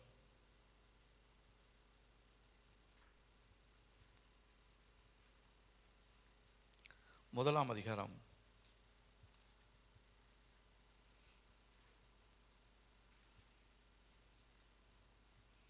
13ஆம் வசனம் பாருங்க. 12ஆம் வசனத்திலிருந்து வாசிக்கலாம். அவருடைய நாமத்தின் மேல் விசுவாசம் உள்ளவர்களாய் அவரை ஏற்றுக்கொண்டவர்கள் எத்தனை பேர்களோ அத்தனை பேர்களும் தேவனுடைய பிள்ளைகளாகும்படி அவர்களுக்கு அதிகாரம் கொடுத்தார். அவர் இரத்தத்தினாலாவது மாம்ச சித்தத்தினாலாவது புருஷனுடைய சித்தத்தினாலாவது பிறவாமல் தேவனாலே பிறந்தவர்கள். இப்போ நீங்களும் நானும் எங்கள் அம்மா அப்பா இணைஞ்சதுனால சேர்ந்ததுனால நான் பிறக்கலை. நல்லா தெரிஞ்சுக்கங்க, நீங்கள் பிறந்ததற்கு காரணம் தேவன் தான் உங்களை பிறப்பிக்க வந்திருக்கிறார். எனக்கு போய் இந்த அம்மாவும் அப்பாவும் வந்துட்டாங்களே, இந்த குடும்பத்துக்கு நான் ஏன் பிறந்தேன், உனக்கு போய் நான் பிள்ளைய பிறந்துட்டேன்னு நிறைய பேர் கேட்பாங்க. அது யாரும் டிசைட் பண்ணுறதில்ல, அது தேவன் தான் பண்ணுறாரு. நான் போய் இந்த நாட்டில் பிறந்துட்டேன், நான் போய் அமெரிக்காவில் பிறந்திருக்கலாமே அப்படின்னு நிறைய பேர் சொல்லுவாங்க. நீங்கள் எங்கே பிறக்கணும், எந்த குடும்பத்தில் பிறக்கணும், எந்த சந்ததியில் பிறக்கணும், எத்தனாவது பிள்ளையாக பிறக்கணும், நீங்கள் ஆணாக பிறக்கணுமா பெண்ணாக பிறக்கணுமா, எல்லாமே தேவனுடைய அனாதி தீர்மானத்தின்படி தீர்மானிக்கப்பட்டு நீங்கள் பிறந்திருக்கிறீங்க. அதனால் இனிமேல் நம்ம அதை குறித்து அப்படி யோசிக்க வேணாம். இதுவெல்லாம் நம்ம யோசிச்சிருக்கலாம். ஆண்டவரே, உங்களுடைய சித்தத்தின்படி தான் நான் பிறந்திருக்கிறேன். என்ன இந்த குடும்பத்தில் பிறப்பித்ததே நீங்கள் தான். காரணம், இரத்தத்தினாலாவது மாம்ச சித்தத்தினாலாவது புருஷனுடைய சித்தத்தினாலாவது நான் பிறவாமல் நான் தேவனாலே பிறந்தவன். ஹல்லேலூயா. சொல்ல முடியுமா? தேவனாலே நான் பிறந்தவன். ஹல்லேலூயா. சொல்லுங்க, தேவனாலே நான் பிறந்தவன். இனிமேல் அந்த பழைய காரியம் வரக்கூடாது. இந்த குடும்பத்தில் வந்து பிறந்துட்டேனே, இவங்களுக்கு பிள்ளையா பிறந்துட்டேனே, நான் அந்த குடும்பத்தில் பிறந்திருக்கலாமே. தேவன் தான் அதை தீர்மானிக்கிறார். நிறைய பேர் நான் ஒரு பொம்பளை பிள்ளையா பிறந்துட்டேனே, தேவன் தான் உங்களை பிறப்பித்திருக்கிறார். உங்களுடைய பெற்றோருக்கு கொடுத்ததற்கு ஒரு நோக்கம் இருக்கிறது. ஒருவேளை உங்களுடைய பெற்றோர் ஒரு நோக்கம் இல்லாமல் உங்களை பெற்றெடுத்திருந்தாலும், உங்களுடைய தகப்பன் ஒரு நோக்கம் இல்லாமல் உங்களை பெற்றெடுத்திருந்தாலும், ஒரு குடிகாரனாக அவர் இருப்பார். பிள்ளை பிறந்ததே அவருக்கு தெரியாது, பிள்ளையை வளர்க்கவே தெரியாது, மறந்துடுவார். அவர் குடி போதையிலே இருப்பார். வீட்டுக்கு வந்தால் தான் பிள்ளை, அதுவும் அவருக்கு நினைப்பு இருந்தால் தான், இல்லைன்னா நினைப்பே இருக்காது. அந்த நேரத்தில் நிறைய பிள்ளைங்க, நான் எதுக்கு போய் இந்த வீட்டில் வந்து பிறந்தேன் அப்படின்னு நீங்கள் நினைக்கலாம். கர்த்தர் உங்களை அந்த வீட்டில் பிறப்ப வைக்கிறதுக்கு ஒரு காரணம் ஒன்று உண்டுங்க. உங்களை கொண்டு தேவனுடைய நாமம் மகிமைப்பட போகிறது. அதற்காக தான் கர்த்தர் உங்களை அந்த குடும்பத்தில் உங்களை பிறக்க வச்சிருக்கிறாரு. ஹல்லேலூயா. அதனால் நம்ம எல்லாத்த குறித்தும் சந்தோஷமாக இருக்கணும். அதனால தான் வசனம் சொல்லுது, எப்பொழுதும் சந்தோஷமாக இருங்கள், எதை குறித்தும் நீங்கள் கவலைப்பட வேண்டாம். ஏன்னா அந்த டிசிஷன் மேக்கிங் வந்து தேவன் தான். அவர் தான் உங்களை குறித்து ஒரு திட்டம் பண்ணியிருக்கிறாரு. நீங்கள் இதை படிக்கணும், இந்த இடத்துல வேலை செய்யணும், இந்த பொண்ணை கல்யாணம் பண்ணணும், இத்தனை பிள்ளைங்க பெக்கணும், இந்த பிள்ளைங்களை வளர்க்கணும். எல்லாமே ஒரு நோக்கம் இல்லாமல் உங்களுடைய வாழ்க்கையில் எதுவுமே ஆக்சிடென்ட்லாம் வரல. ஆனால் நம்ம நினச்சிக்கிறோம் ஏதோ ஆக்சிடெண்ட்டாக வந்துடுச்சு அப்படின்னு. இல்லை. காரணம், கர்த்தர் ஒரு நாளும் தவறு செய்கிறவர் அல்ல, விபத்தை ஏற்படுத்துகிறவர் அல்ல. உங்களை குறித்து கர்த்தர் ஒரு நோக்கம் வைத்திருக்கிறார். அதற்காக தான் கர்த்தர் உங்களுக்கு இந்த அருமையான குடும்பத்தை கொடுத்திருக்கிறார். நிறைய பேர் பெற்றோர்களை சபிக்கிற பிள்ளைகள் உண்டு, பிள்ளைகளை சபிக்கிற பெற்றோர்கள் உண்டு. நீ போய் எனக்கு பிள்ளையா பிறந்துட்ட பார் அப்படின்னு. ஆனால் இப்படி நம்ம சொல்கிற வார்த்தை எல்லாமே பரலோகத்தில் ரெக்கார்ட் ஆகிட்டு இருக்கிறது என்று நம்ம மறக்கவே கூடாது. அதனால தான் நம்மளோட வாயில் வார்த்தை ரொம்ப சீக்கிரமாக வரவே கூடாது. அவசரப்பட்டு யாரையுமே நம்ம எதையுமே சொல்லிடக்கூடாது. ஆனால் நம்ம இன்னைக்கு அவசரத்தில் இந்த உலகத்தில் நிறைய காரியங்களை நம்முடைய வாய்க்கு வந்த மாதிரிலாம் பேசிகிட்டே இருக்கிறேன். என் வாய் நான் பேசுவேன்றோம். உங்களுடைய பிள்ளைகளை குறித்து நீங்கள் சொல்கிற வார்த்தை அது எதிராளியினுடைய ராஜ்யத்தில் அது ரெக்கார்ட் ஆகிட்டே இருக்குது. தெரியுங்களா? உங்களுடைய பிள்ளை குறித்து நீ உருப்படவே மாட்ட. நீ உனக்கு சரியான குடும்பமே அமையாது, உனக்கு மாப்பிள்ளையே கிடைக்காது, உனக்கு பொண்ணே கிடைக்காதுன்னா நிறைய பெற்றோர் வந்து தங்களுடைய இருதயத்தில் இருக்கிற அங்கலாய்ப்பில் அவங்க என்ன பண்ணிகிட்டு இருக்கிறாங்க, சொல்லிக்கிட்டே இருக்கிறாங்க. பிசாசு அதை எடுத்துக்கிட்டு வரான். இந்த பிள்ளைக்கு ஒரு பொண்ணு பார்க்கும்பொழுது, ஒரு மாப்பிள்ளை பார்க்கும்பொழுது அவன் என்ன பண்ணுவான், இவங்க அப்பா சொன்ன வார்த்தை, இவங்க அம்மா சொன்ன வார்த்தை, உனக்கு ஒரு நாள் நல்ல மாப்பிள்ளை கிடைக்காது, போன வீட்டில் நீ உருப்படாமல் போயிடுவ, வாழவே மாட்டேன். நிறைய பேர், எனக்கு தெரிஞ்சு நிறைய பெற்றோர் அப்படி தங்களுடைய பிள்ளைகளை பார்த்து சாபமான வார்த்தைகளை கூறியிருக்கிறாங்க. அவங்க சொன்னதான வார்த்தை எதிராளியினுடைய கையில் இருக்கிறது. அதை வைத்துக்கொண்டு இந்த பிள்ளைக்கு ஒரு நல்ல காலம் அப்படின்னு வரும்பொழுது அவன் கொண்டாந்து அந்த இருண்ட காலத்தை அதுக்குள்ளே நுழைச்சிடுவான். கல்யாணம் ஆகும், ஆனால் வாழ்க்கை உருப்பிடலாமல் போயிடும், வாழ்க்கை சரியில்லாமல் போயிடும். அதனால் இந்த நாளையில் நான் உங்களுக்கு என்ன சொல்கிறேன்னா, இனிமேல் நம்ம பேசுகிறதான ஒவ்வொரு வார்த்தையும் அதிக ஜாக்கிரதையோடு நம்ம பேசணும். ஏன்னா வார்த்தையில் வல்லமை உண்டு. நாவின் அதிகாரத்தில் ஜீவனும் மரணமும் உண்டு. அதை விரும்புகிறவர்கள் அதன் கனியை புசிப்பார்கள். நீங்கள் ஜீவனை விரும்பினா ஜீவ கனியை புசிப்பீங்க, மரணத்தை விரும்பினா மரண கனியை புசிப்பீங்க. ஏன் அதை நம்ம தெரிஞ்சுக்கிட்டு நம்ம அப்படி இதுவரையிலும் நம்ம தெரியாமல் பண்ணியிருக்கலாம். ஒருவேளை இதுவரையிலும் மரண வார்த்தைகளை விதைத்திருந்தீங்கன்னா தேவனிடத்தில் சொல்லுங்கள், ஆண்டவரே, நான் விதைத்ததான தீமையான விதைகளை, மரண விதைகள் எல்லாத்தையும் எசப்பா நீங்கள் மாற்றக்கூடிய வல்லமை இடத்துல உண்டு ஆண்டவரே. ஹல்லேலூயா. நம்ம சொல்லலாமா, ஆண்டவரே, நான் இதுவரையிலும் பேசினதான தீமையான வார்த்தைகள் என் குடும்பத்தில், என் சந்ததியில், என் தொழிலில், என் எதிர்காலத்தில் எந்த ஒரு தீமையும் உண்டாக்கக்கூடாது ஆண்டவரே. இயேசுவின் நாமத்தில் நான் அதை கேன்சல் பண்ணும்படியாக உம்முடைய சமூகத்தில் ஒப்பு கொடுத்து ஜெபிக்கிறேன். இயேசுவின் இரத்தத்தினாலே அது அழிக்கப்படுவதாக. ஸ்தோத்திரம். இப்படி உங்களுக்கு எப்பெல்லாம் ஞாபகம் வருதா அப்பெல்லாம் நீங்கள் இந்த ஜெபத்தை பண்ணுங்கள். ஒரு சிலர் இந்த ஜெபத்தை கேட்டுட்டு இந்த ஜெபத்தை எத்தனை தடவை பண்ணுறது, எப்படி பண்ணுறதுன்னு கேட்டுகிட்டே இருக்கிறாங்க. உங்களுக்கு எப்போல்லாம் இதை குறித்து ஒரு உணர்வு வரும்போதோ அப்போல்லாம் நீங்கள் இந்த வார்த்தைகளை சொல்லுங்கள். விசேஷமாக பேசுறதுக்கு முன்னாடி யோசித்து பேசணும். ஆத்திரத்தில் பேசிடவே கூடாது. கோபமாக ஒரு இடத்துல ஒரு கோபம் வருதா, சண்டை வருதா, அந்த இடத்துல உங்களுக்கு வாய் துடிக்கும், நம்மளும் சொல்லலான்னு. ஆனால் நீங்கள் இயேசுவின் நாமத்தில் வாயை கட்டணும். அப்படி இல்லைன்னா அந்த இடத்த விட்டே போயிடணும். ஏன்னா அந்த இடத்துல தான் கண்டிப்பாக சிலவங்களுக்கு அப்படிப்பட்ட ஒரு அபிஷேகம் இருக்குது. நம்ம வாயை நோண்டுவாங்க, ஏதாவது ஒன்று சொல்லணும், ஒன்றாவது ஒன்று அவங்க வாயிலேருந்து ஒன்று வரணுமேன்னு சொல்லிட்டு நம்மளை என்ன பண்ணிகிட்டே இருப்பாங்க, நோண்டிக்கிட்டே இருப்பாங்க. அந்த மாதிரி இருக்கிற மனுஷங்களுக்கு முன்பாக நம்ம ரொம்ப ஜாக்கிரதையாக இருக்கணும். நம்ம பக்கத்தில் இப்படி ஒருத்தர் இருக்கிறாரா, நம்ம ரொம்ப ஜாக்கிரதையாக இருக்கணும். இவர் இருக்கிறாரா, இவருக்கு முன்னாடி எந்த வார்த்தையும் நம்ம என்ன பண்ணக்கூடாது, சொல்லக்கூடாது. அவர் மாத்திரம் இல்லை, பிசாசு இருக்கிறான், அதை விட பயங்கரமான ஒருத்தர் இருக்கிறான். தேவனும் கேட்டுகிட்டே இருக்கிறாரு, தேவனுக்கு பிரியமில்லாத வார்த்தை என் வாயில் வரக்கூடாது ஆண்டவரே, பிசாசுக்கு அனுகூலமான வார்த்தை என் வாய்க்குள்ளே வரக்கூடாது ஆண்டவரே அப்படின்னு சொல்லி நம்முடைய நாவை கட்டுப்படுத்தும்படியாக தேவ சமூகத்தில் நம்மை அர்ப்பணிக்க வேண்டியது மிகவும் அவசியமாக இருக்கிறது. சரி, இப்போ தேவன் என்ன சொல்றாரு, நீங்கள் இந்த உலகத்திலிருந்து உண்டானவர்கள், நானும் மேலான இடத்துலேருந்து உண்டாயிருக்கிறேன். அவர் எங்கேருந்து வந்தார், மேலான இடத்துலேருந்து வந்தார். நாம் எங்கேருந்து வந்தோம், பூமியில் என்னுடைய அம்மா அப்பா வாழ்க்கையில் நான் வந்துட்டேன். ஆனால் தேவனுடைய திட்டம் இல்லாமல் வரல. தேவன் என்னை குறித்து ஒரு நோக்கம் திட்டம் வைத்திருக்கிறார். அந்த திட்டத்தையும் நோக்கத்தையும் உடைக்கணும்னு சொல்லி எனக்கு எதிராக பிசாசு செயல்பட்டு கொண்டே இருக்கிறான், இரவும் பகலும். எவனை வஞ்சிக்கலாமோ என்று சொல்லி வகை தேடி சுற்றி கொண்டே இருக்கிறான், வகை தேடுகிறான். எந்த இடத்துல இவனுக்கு ஒரு உடைப்பு ஏற்படும், எந்த இடத்துல திறந்த வாசல் வரும், அது உள்ள நுழைஞ்சினா இந்த குடும்பத்தை கெடுக்கணும்னு அவன் தீவிரமாக வரான். அதே நேரத்தில் கர்த்தர் நமக்கு ஜீவனை கொடுக்கும்படியாக, அந்த ஜீவன் பரிபூர்ணப்படும்படியாகவே இயேசு வந்திருக்கிறார். அப்போ அவரை நோக்கி பார்ப்போம், நம்முடைய முகங்கள் வெட்கப்பட்டு போவது இல்லை. தேவனை நோக்கி பார்க்க வேண்டிய முகங்கள் வெட்கப்பட்டு போவதே இல்லைங்க. ஒருவேளை வெட்கத்துக்குள்ளே இந்த நாளிலே உங்களுடைய வாழ்க்கையில் இருந்துச்சுன்னா, நீங்கள் இப்போ என்ன பண்ணுங்கள், தேவனை மாத்திரம் நோக்கி பாருங்கள். சூழ்நிலைகளை பார்க்காதீங்க, மனுஷரை பார்க்காதீங்க, மற்றவங்க சொல்கிற வார்த்தைகளை கேட்காதீங்க. தேவன் உங்களுக்காக சொல்லுகிறதான வார்த்தைகளை நீங்கள் யோசித்து பார்க்கும் பொழுது அது உங்களுடைய வாழ்க்கையில் ஒரு பெரிய அற்புதத்தை செய்கிறதாக இருக்கிறது. யோவான் 8ஆம் அதிகாரம்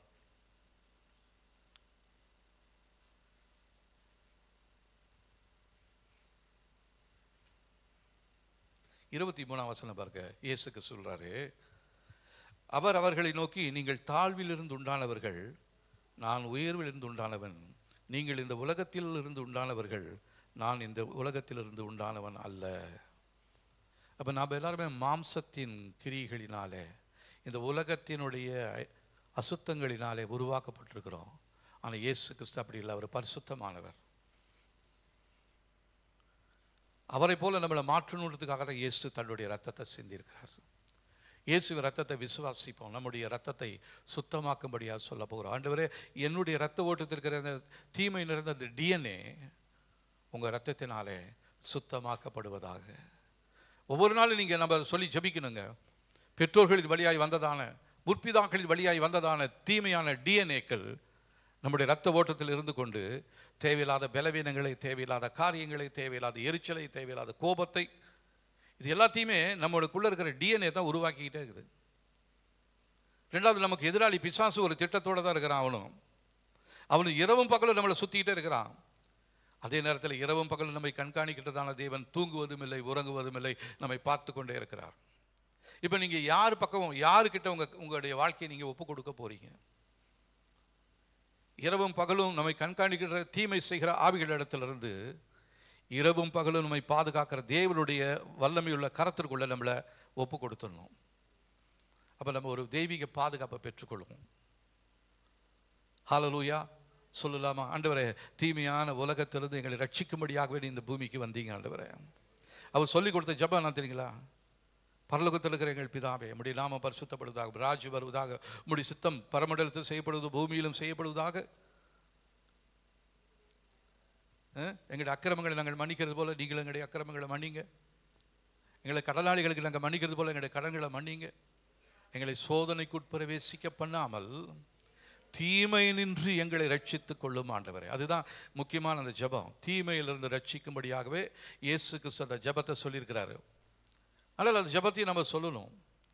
தீமையிலிருந்து ரட்சிக்கும்படியாக வந்தவரே, தீமையிலிருந்து ரட்சிக்கும்படி எனக்கு ரத்தத்தை சிந்தினவரே, என்னை விலை கொடுத்து வாங்கியிருக்கிறீர். ஆனால் நான் தான் அதை உணராத முடியாதபடிக்கு உங்களுடைய பிரசனத்திலிருந்து அடிக்கடி நான் பலவீனமான இடத்துக்கு போயிடுறேன்.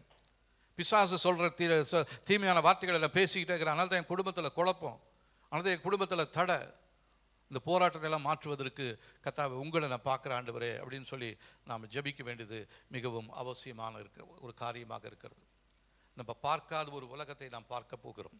இதுவரை நீங்கள் கேட்காத ஒரு அதிசயத்தை, அற்புதத்தை உங்கள் நாட்களில் உங்களுடைய குடும்பத்தில் நீங்கள் கேட்க போறீங்க. ஹல்லேலூயா.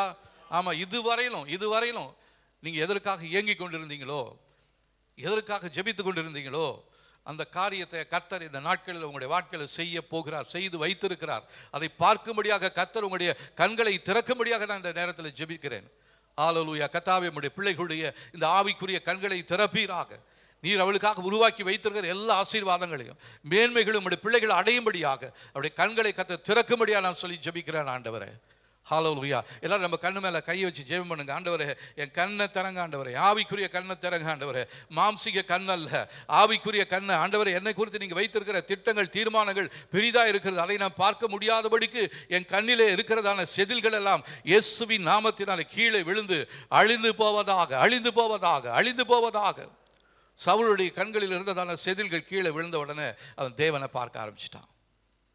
தேவனுடைய திட்டத்தை அறிய தேவன் உதவி செஞ்சார். ஹல்லேலூயா. இதே தேவன் தான் நம்முடைய தேவனாக இருக்கிறார். அவருடைய கரத்தில் நம்ம ஒப்பு கொடுத்துருவோம். ஆண்டவரே, உங்களுடைய சமூகத்தில் நீங்கள் எங்களை உருவாக்கினதற்கு ஒரு நோக்கம் உண்டு ஆண்டவரே. ஹல்லேலூயா. இந்த பூமி, இந்த உலகம் எங்கிருந்து உண்டானது என்று சொன்னால், கொலோசியருக்கு எழுதினதான நிருபம்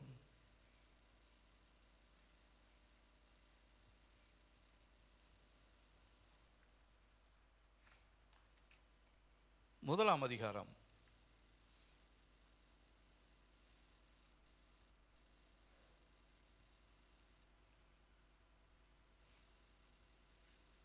16 வசனம் பாருங்க. ஏனென்றால் அவருக்குள் சகலமும் சிருஷ்டிக்கப்பட்டது, பரலோகத்தில் உள்ளவைகளும் பூலோகத்தில் உள்ளவைகளுமாகிய காணப்படுகிறவைகளும் காணப்படாதவைகளுமான சகல வஸ்துகளாம், சிங்காசனங்களானாலும் கர்த்தத்துவங்களானாலும் துரைத்தனங்களானாலும் அதிகாரங்களானாலும் சகலமும் அவரை கொண்டும் அவருக்கென்றும் சிருஷ்டிக்கப்பட்டது. இதே நேரத்தில் எதிராளியும் ஒரு காரியத்தை உருவாக்கி வச்சிருக்கிறான். எபேசியர் 6 அதிகாரம் 12 வசனம் பாருங்க. 11 வசனத்தில் வாசிக்கலாம். நீங்கள் பிசாசின் தந்திரங்களோடு எதிர்த்து நிற்க திராணி உள்ளவர்களாகும்படி தேவனுடைய சர்வாயுத வர்க்கத்தை தரித்துக் கொள்ளுங்கள். ஏனெனில் மாம்சத்தோடும் இரத்தத்தோடும் அல்ல, துரைத்தனங்களோடும் அதிகாரங்களோடும் பிரபஞ்சத்தின் அந்தகார லோகாதிபதிகளோடும் வான மண்டலங்களில் இருக்கிற பொல்லாத ஆவியின் சேனைகளோடும் நமக்கு போராட்டம் உண்டு. அல்லங்க இங்கே ஆண்டவர் ஒரு ஒரு அதிகாரத்தை, துரைத்தனத்தை, கர்த்தத்துவத்தை சகலத்தும் அவருக்கென்றே உருவாக்கப்பட்டது. அதே நேரத்தில் எதிராளியும் ஒரு கர்த்தத்துவத்தையும் ஒரு அதிகாரத்தையும் ஒரு துரைத்தனங்களையும் அவன் உண்டாக்கி வைத்திருக்கிறான். இதை நம்ம தெரிந்து கொள்ள வேண்டும். பிசாசும் தேவன் என்ன செய்கிறாரோ அதை செஞ்சுக்கிட்டே இருக்கிறான். அவன் ஒரு டூப்ளிகேட் பண்ணிக்கிட்டே இருக்கிறான். தேவன் அதற்கு மாறாக தன்னுடைய வல்லமையை பிரதிபலிக்க முடியாது, ஸ்திரப்படுத்த முடியாது. அவரும் அதிகாரங்களையும் துரைத்தனங்களையும் வைத்திருக்கிறார். மேலான அதிகாரம் இயேசு கிறிஸ்துவின் நாமத்தில் இருக்கிறது. வானத்திலும் பூமியிலும் சகல அதிகாரமும் தேவனுடைய நாமத்தில் உண்டு. அவர் நமக்கு கொடுத்திருக்கிறார். அதே நேரத்தில் பிசாசும் அதிகாரங்களையும் துரைத்தனங்களையும் வைத்துக் கொண்டிருக்கிறான். நம்ம எங்கே போய் சிக்கி கொண்டிருக்கிறோம்? காணாத உலகத்தில் நம்ம தேவனுடைய வல்லமைகளையும் அதிகாரங்களையும் துரைத்தனங்களையும் பார்க்க முடியாதபடிக்கு நம்முடைய கண்கள் அடைக்கப்பட்டிருக்கிறபடியால் பார்க்கக்கூடிய இந்த உலகத்தில் இருக்கிறதான தீமையின் அதிகாரங்களும் துரைத்தனங்களிலும் நாம் சிக்கி கொண்டு தவித்துக் கொண்டிருக்கிறோம். ஆகவே நம்முடைய கண்கள் கொஞ்சம் வேற திசையில் பார்க்கணும். ஆண்டவரை பார்க்கணும். பிசாசை தான் பார்த்துக்கிட்டே இருந்தோம், பலவீனத்தை தான் பார்த்துக்கிட்டு இருந்தோம், தேவைகளை தான் பார்த்துக்கிட்டு இருந்தோம். உங்களுடைய கடன் பிரச்சனை பயங்கரமாக இருக்கலாம். கடனை அடைக்க தேவன் உதவி செய்வார். இது எப்படி நடக்கும்? ஆண்டவரால் முடியும். வானத்தின் பலகணிகளை திறந்து உங்களை இடங்கொள்ளாமல் போக மட்டும் உங்களை ஆசீர்வதிக்கிறதான தேவன். இந்த மாதிரி ஆசீர்வாத வார்த்தைகளை கேட்கும் பொழுது நமக்கு உற்சாகம் வருது. அந்த ஆசீர்வாதம் வருகிறதான நேரத்தில் நமக்குள்ளே இருக்கிறதான அந்த சுயம் என்ன பண்ணிடுது? தடை பண்ணிடுது. தேவன் ஒரு வார்த்தை சொன்னார்னா அது அப்படியே நடக்கும். பிசாசு நினைக்கிற காரியங்கள் நம்முடைய வாழ்க்கையில் நிறைவேற்றணும்னு அவனும் முயற்சி பண்ணிக்கிட்டே இருக்கிறான். தேவனும் தம்முடைய நோக்கத்தை நமக்குள்ள நிறைவேற்றணும்னு அவரும் நமக்குள்ள நம்ம பக்கத்திலேயே நின்று முயற்சி பண்ணிக்கிட்டே இருக்கிறாரு. இப்போ இதில் யார் சத்தத்தை நம்ம கேட்க போகிறோம்? யார் வார்த்தையை நம்ம கேட்க போகிறோம்? தேவனுடைய வார்த்தைகளை கேட்போம். அவருடைய அதிகாரங்கள், துரைத்தனங்கள் அவருடைய கையில் இருக்கிறது. அவரால் உருவாக்கப்பட்டதான அதிகாரங்கள், துரைத்தனங்கள் இருக்கிறது. உலகத்தில் காணப்படுகிறவர்களும் காணப்படாதவர்களுமான சகல வஸ்துக்களும், சிங்காசனங்களானாலும் கர்த்தத்துவங்களானாலும் துரைத்தனங்களானாலும் அதிகாரங்களானாலும் சகலமும் அவரை கொண்டும் அவருக்கென்றும் சிருஷ்டிக்கப்பட்டிருக்கிறது. பிசாசு உருவாக்கி வைத்திருக்கிறான். இப்போ நம்ம இதில் எங்கே போய் நம்ம மாட்டிக்கிட்டு இருக்கிறோம்? ஒருவேளை பிசாசுனுடைய அதிகாரங்கள், துரைத்தனங்கள் நீங்கள் மாட்டிக்கிட்டு இருந்தீங்கன்னா, அந்த அதிகாரம், துரைத்தனமும் இயேசு கிறிஸ்துவின் நாமத்தில் டிரான்ஸ்ஃபர் ஆகட்டும்னு சொல்லுங்கள். தேவனை, நீங்கள் என் வாழ்க்கையில் அதிகாரம் செலுத்துங்க ஆண்டவரே. நீங்கள் வாழ்க்கையில் துரைத்தனம் பண்ணுங்க ஆண்டவரே. துரைத்தனம் அப்படின்றது அது ஒரு ஆவி இல்லைங்களா? அதிகாரம் என்பது அது ஒரு ஆவி. ஆனால் அதற்கு நேர் எதிராக பரிசுத்த ஆவியானவர் நமக்கு துரைத்தனம் பண்ணவும் அதிகாரம் செலுத்தவும் தேவன் நமக்கு ஒரு ஆவியானவருடைய வல்லமையை கொடுத்திருக்கிறார். அப்போ நம்ம இந்த நாட்களில் எதை பார்த்து கொண்டிருக்கிறோம்? பூமியில் உண்டான பிசாசினால் ஏற்படுத்தப்பட்டிருக்கிற அதிகாரங்களையும் துரைத்தனங்களையும் பார்த்து பயந்து கொண்டிருக்கிறோம்பா? அல்லனா தேவன் உண்டாக்கி இருக்கிறதான அந்த உலகத்தில் இருக்கிறதான அதிகாரங்கள், துரைத்தனங்கள், கர்த்தத்துவங்கள் எல்லாமே அவருக்கென்றும் அவரை கொண்டும் எனக்கென்று அவர் நியமித்திருக்கிறார். இப்போ நீங்கள் இருக்க வேண்டிய இடம் எதுன்னு நீங்கள் சற்று யோசித்து பாருங்கள். ஒருவேளை மாறான இடத்துல இருந்தீங்கன்னா, தவறான இடத்துல இருந்தீங்கன்னா, சரியான இடத்துக்கு வர தேவனுடைய உதவியை கேளுங்க. ஆண்டவரே, எனக்கு உதவி செய்யுங்க ஆண்டவரே. நான் தவறான இடத்துல இருந்துட்டேன், அதனால தான் என் வாழ்க்கையில் தவறான காரியம் நடந்துக்கிட்டே இருக்குது.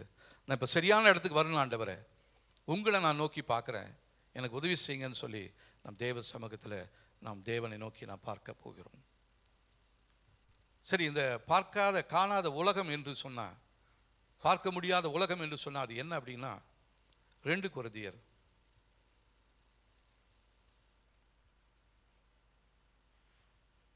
4ஆம் அதிகாரம்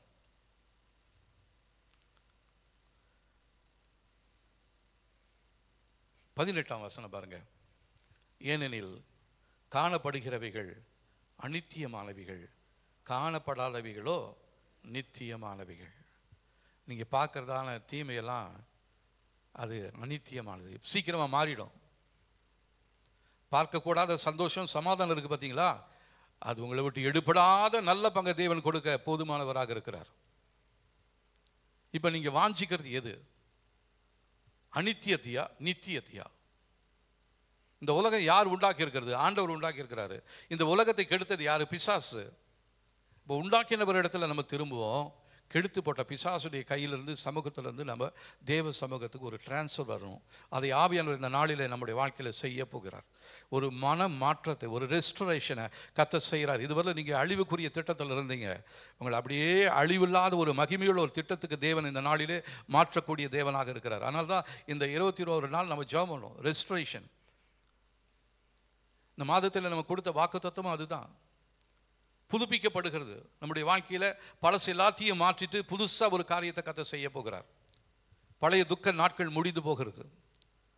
தேவன் உங்களுடைய துக்க நாட்களை மாற்றி உங்களுடைய துக்கத்தை சந்தோஷமாக மாற்றக்கூடிய தேவனாக இருக்கிறார். ரெஸ்டோர் பண்ண போகிறார். நீங்கள் எதெல்லாம் இழந்தீங்களோ, எதெல்லாம் உங்களுடைய அறியாமையினால பிசாசுடைய கையில் நீங்கள் இழந்தீங்களோ, அது எல்லாத்தையுமே ரெஸ்டோர் பண்ணி உங்களுக்கு மறுபடியும் கொடுக்கக்கூடிய தேவன் அவர். அவருடைய கையில் நம்ம ஒப்பு கொடுத்துருவோம். ஆண்டவரே, என்னை முழுவதுமாக உங்கள் சமூகத்தில் நான் என்னை ஒப்பு கொடுக்குறேன் ஆண்டவரே. என்னை ரெஸ்டோர் பண்ணுங்க ஆண்டவரே. என் வாழ்க்கையை, என் குடும்பத்தை சரி பண்ணுங்க ஆண்டவரே. என் குடும்பத்தில் இப்படி சரியில்லாத காரியங்கள் இருக்குது, என் குடும்பத்தில் இப்படி பிரச்சனை இருக்குது, இப்படி போராட்டம் இருக்குது, அது எல்லாத்தையும் மாற்றக்கூடிய வல்லமை உங்களுடைய வார்த்தையில் உண்டு. நான் உங்கள் வார்த்தையை மாத்திரம் நான் நம்புகிறேன். பிசாசு சொல்கிற அழிவுக்குரிய வார்த்தைகளை நான் கேட்க போவது இல்லை. என்னுடைய முற்பிதாக்கள் சொன்னதான தீமைக்குரிய வார்த்தைகளை நான் கேட்க போவது இல்லை என்று பெற்றோர்கள் எனக்கு எதிராக சொன்னதான தீமையான வார்த்தைகள் இதுவரை நடந்து கொண்டிருந்தது. அந்த வார்த்தைகள் எல்லாத்தையும் இயேசுவின் நாமத்தினாலே கேன்சல் பண்ணுறேன் ஆண்டவரே. இயேசுவின் ரத்தத்தை நான் அதை அழித்து போட முடியாது சொல்லி ஜெபிக்கிறேன். நீங்கள் சொல்லுகிறதான ஜீவனுள்ள வார்த்தைகள் என்னை தாங்கட்டும் என்று சொல்லி நம் தேவ சமூகத்தில் நம்ம ஒப்பு கொடுக்க போகிறோம். ஹல்லேலூயா, ஸ்தோத்திரம் ஆண்டவரே. 1 கொரிந்தியர் 2ஆம் அதிகாரம் 10-16 வசனங்களை வாசிக்கலாம் பாருங்க. நமக்கோ தேவன் அவைகளை தமது ஆவியினாலே வெளிப்படுத்தினார். அந்த ஆவியானவர் எல்லாவற்றையும் தேவனுடைய ஆழங்களையும் ஆராய்கிறவர். மனுஷனுள்ள ஆவியை அன்றி மனுஷனில் எவன் மனுஷனுக்குரியவைகளை அறிவான்? அப்படி போல தேவனுடைய ஆவியே அன்றி ஒருவனும் தேவனுக்குரியவைகளை அறிய மாட்டான். நாங்களோ உலகத்தின் ஆவியை பெறாமல் தேவனால் எங்களுக்கு அருளப்பட்டவைகளை அறியும்படிக்கு தேவனிலிருந்து புறப்படுகிற ஆவியே பெற்றோம். அவைகளை நாங்கள் மனுஷனாலும் போதிக்கிற வார்த்தைகளால் பேசாமல் பரிசுத்தாவி போதிக்கிற வார்த்தைகளால் பேசி ஆவிக்குரியவைகளை ஆவிக்குரியவர்களோடு சம்பந்தப்படுத்தி காண்பிப்போம். ஜென்ம சுபாவமான மனுஷனோ தேவனுடைய ஆவிக்குரியவைகளை ஏற்றுக்கொள்ளான். அவைகள் அவனுக்கு பைத்தியமாய் தோன்றும். அவைகள் ஆவிக்கேற்ற பிரகாரமாய் ஆராய்ந்து நிதானிக்கப்படுகிறவர்களாக இருந்தால் அவைகளை அறிவும் மாட்டான். ஆவிக்குரியவைகள் எல்லாவற்றையும் ஆராய்ந்து நிதானிக்கும். ஆனாலும் அவன் மற்றொரு நாளும் ஆராய்ந்து நிதானிக்கப்படான். கர்த்தருக்கு போதிக்கத்தக்க அவருடைய சிந்தையை அறிந்தவன் யார்? எங்களுக்கோ கிறிஸ்துவின் சிந்தை உண்டாயிருக்கிறது. தேவன் உங்களுக்கு உண்டாக்கி வைத்திருக்கிற உங்களுடைய அறிவினால் உணர முடியல. உங்களுடைய சிந்தை கிறிஸ்துவின் சிந்தையாக மாற வேண்டும். இயேசு கிறிஸ்துவுக்குள்ள இருந்ததான அதே சிந்தை உங்களுடைய சிந்தையில் இருந்துச்சுன்னா நீங்கள் குறைவுகளை பார்த்து பயப்படவே மாட்டீங்க. காண ஒரு கல்யாண வீட்டில் திராட்சரசம் குறைஞ்சி போயிடுச்சு. எல்லாரும் கலங்கினாங்க. அவங்க அம்மா வந்து சொன்னாங்க, இயேசு கிறிஸ்து என்ன சொல்கிறாரு? ஸ்திரீயோ, என் வேலை இன்னும் வரல. அவருடைய நேரம் அவருக்கு தெரியும். அதுக்கப்புறம் வேலைக்காரரை பார்த்து சொல்கிறார், அந்த எல்லாத்தையும் அந்த காலியாக இருக்கிறதான அந்த சாடி எல்லாத்தையும் என்ன பண்ணுங்கள், தண்ணீரால் நிரப்புங்க. அவர் ஒரு வார்த்தை சொன்னார், தண்ணீர் திராட்சரசமாய் மாறினது. உங்களுடைய வாழ்க்கையில் என்ன குறைவு இருந்தாலும் சரி, ஆவிக்குரிய தேவன், ஆவியாக இருக்கிற தேவன் உங்களுடைய வாழ்க்கையில் அவர் கிரியை செய்வாரானால், உங்களுடைய குடும்பத்தில் கிரியை செய்வாரானால், உங்களுடைய குடும்பத்தில் இருக்கிற எல்லா தேவைகளையும் அவர் சந்திக்க அவர் போதுமானவராக இருக்கிறார். ஹல்லேலூயா. இது உங்களால் உணர முடியுதா? சொல்ல முடியுதா? என் தேவன் என் தேவைகள் எல்லாம் சந்திக்க போதுமானவராக. ஆனால் நான் இனிமேல் பயப்பட போவதே கிடையாது. நான் இனிமேல் கலங்க போவதே கிடையாது. அப்போ உனக்குரிய இந்த தேவை இதெல்லாத்தையும் கர்த்தர் பார்த்து கொள்வார். ஆபிரகாமுக்கு அவருடைய மகனை பலி செலுத்தணும் கொண்டு போகிறாரு. பையன் கேட்குறான், அப்பா எங்கப்பா ஆடு? ஆபிரகாம் சொல்கிறாரு, கர்த்தர் பார்த்துக்குவார்ப்பா, கர்த்தருடைய பர்வதத்தில் பார்த்து கொள்ளப்படும். அங்கே போயிட்டு தேவனுடைய வார்த்தையின்படி அந்த பையனை கட்டி அவன் வெட்டத்துக்கு கத்தி ஓங்கும் பொழுது கர்த்தர் சொல்கிறாரு, ஆபிரகாமே, பிள்ளையாண்டன் மேல் உன் கையை போடாது, நிறுத்து. நான் உனக்காக ஏற்கனவே ஆயத்தப்படுத்தி வைத்திருக்கிறதான ஒரு ஆடு இருக்குது, அதை எடுத்து அவன் பலி செலுத்துகிறான். அதுவரையிலும் அவனுடைய கண்கள் அடைக்கப்பட்டு இருந்துச்சு. ஆபிரகாமுடைய கண்கள் கர்த்தருடைய தயவினால் அவருடைய கண்கள் திறக்கப்பட்டது. புதரில் சிக்கி கொண்டது நான் ஆட்டை பார்த்தான். தான் பையனுக்கு பலா அந்த ஆட்டை அவன் பலி செலுத்தினான். அவதான் யெகோவா ஈரே, எல்லாவற்றையும் பார்த்து கொள்வார். ஹல்லேலூயா. அந்த பாடலை பாடலாமா? யெகோவா ஈரே. ஹல்லேலூயா. நன்றி ஆண்டவரே, ஸ்தோத்திரம்.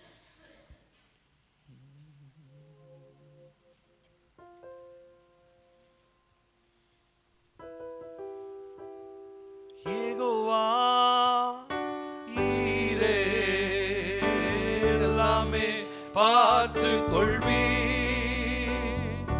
யெகோவா ஈரே, எல்லாமே பார்த்து கொள்வி.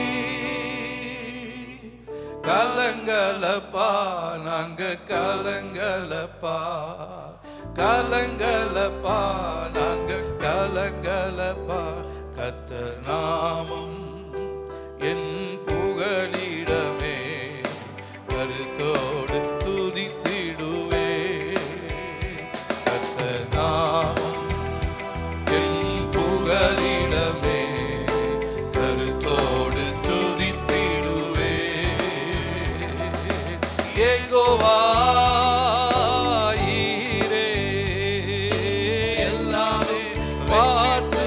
தைரியமா சொல்லுங்க. ஓ யெகோவா ஈரே, எல்லாமே பார்த்து கொள்வி. கலங்கலப்பா நாங்க பயம் கலக்கம் ஏன்? கலங்கலப்பா நாங்க கலங்கலப்பா.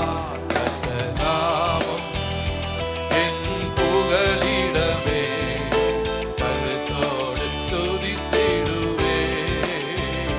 கர்த்தர் நாமம் என் புகலிடமே, கருத்தோடு துதித்திடுவே. மறுபடியும் சொல்லுவோமா?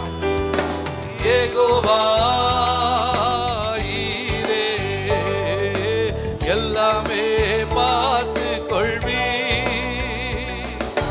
யெகோவா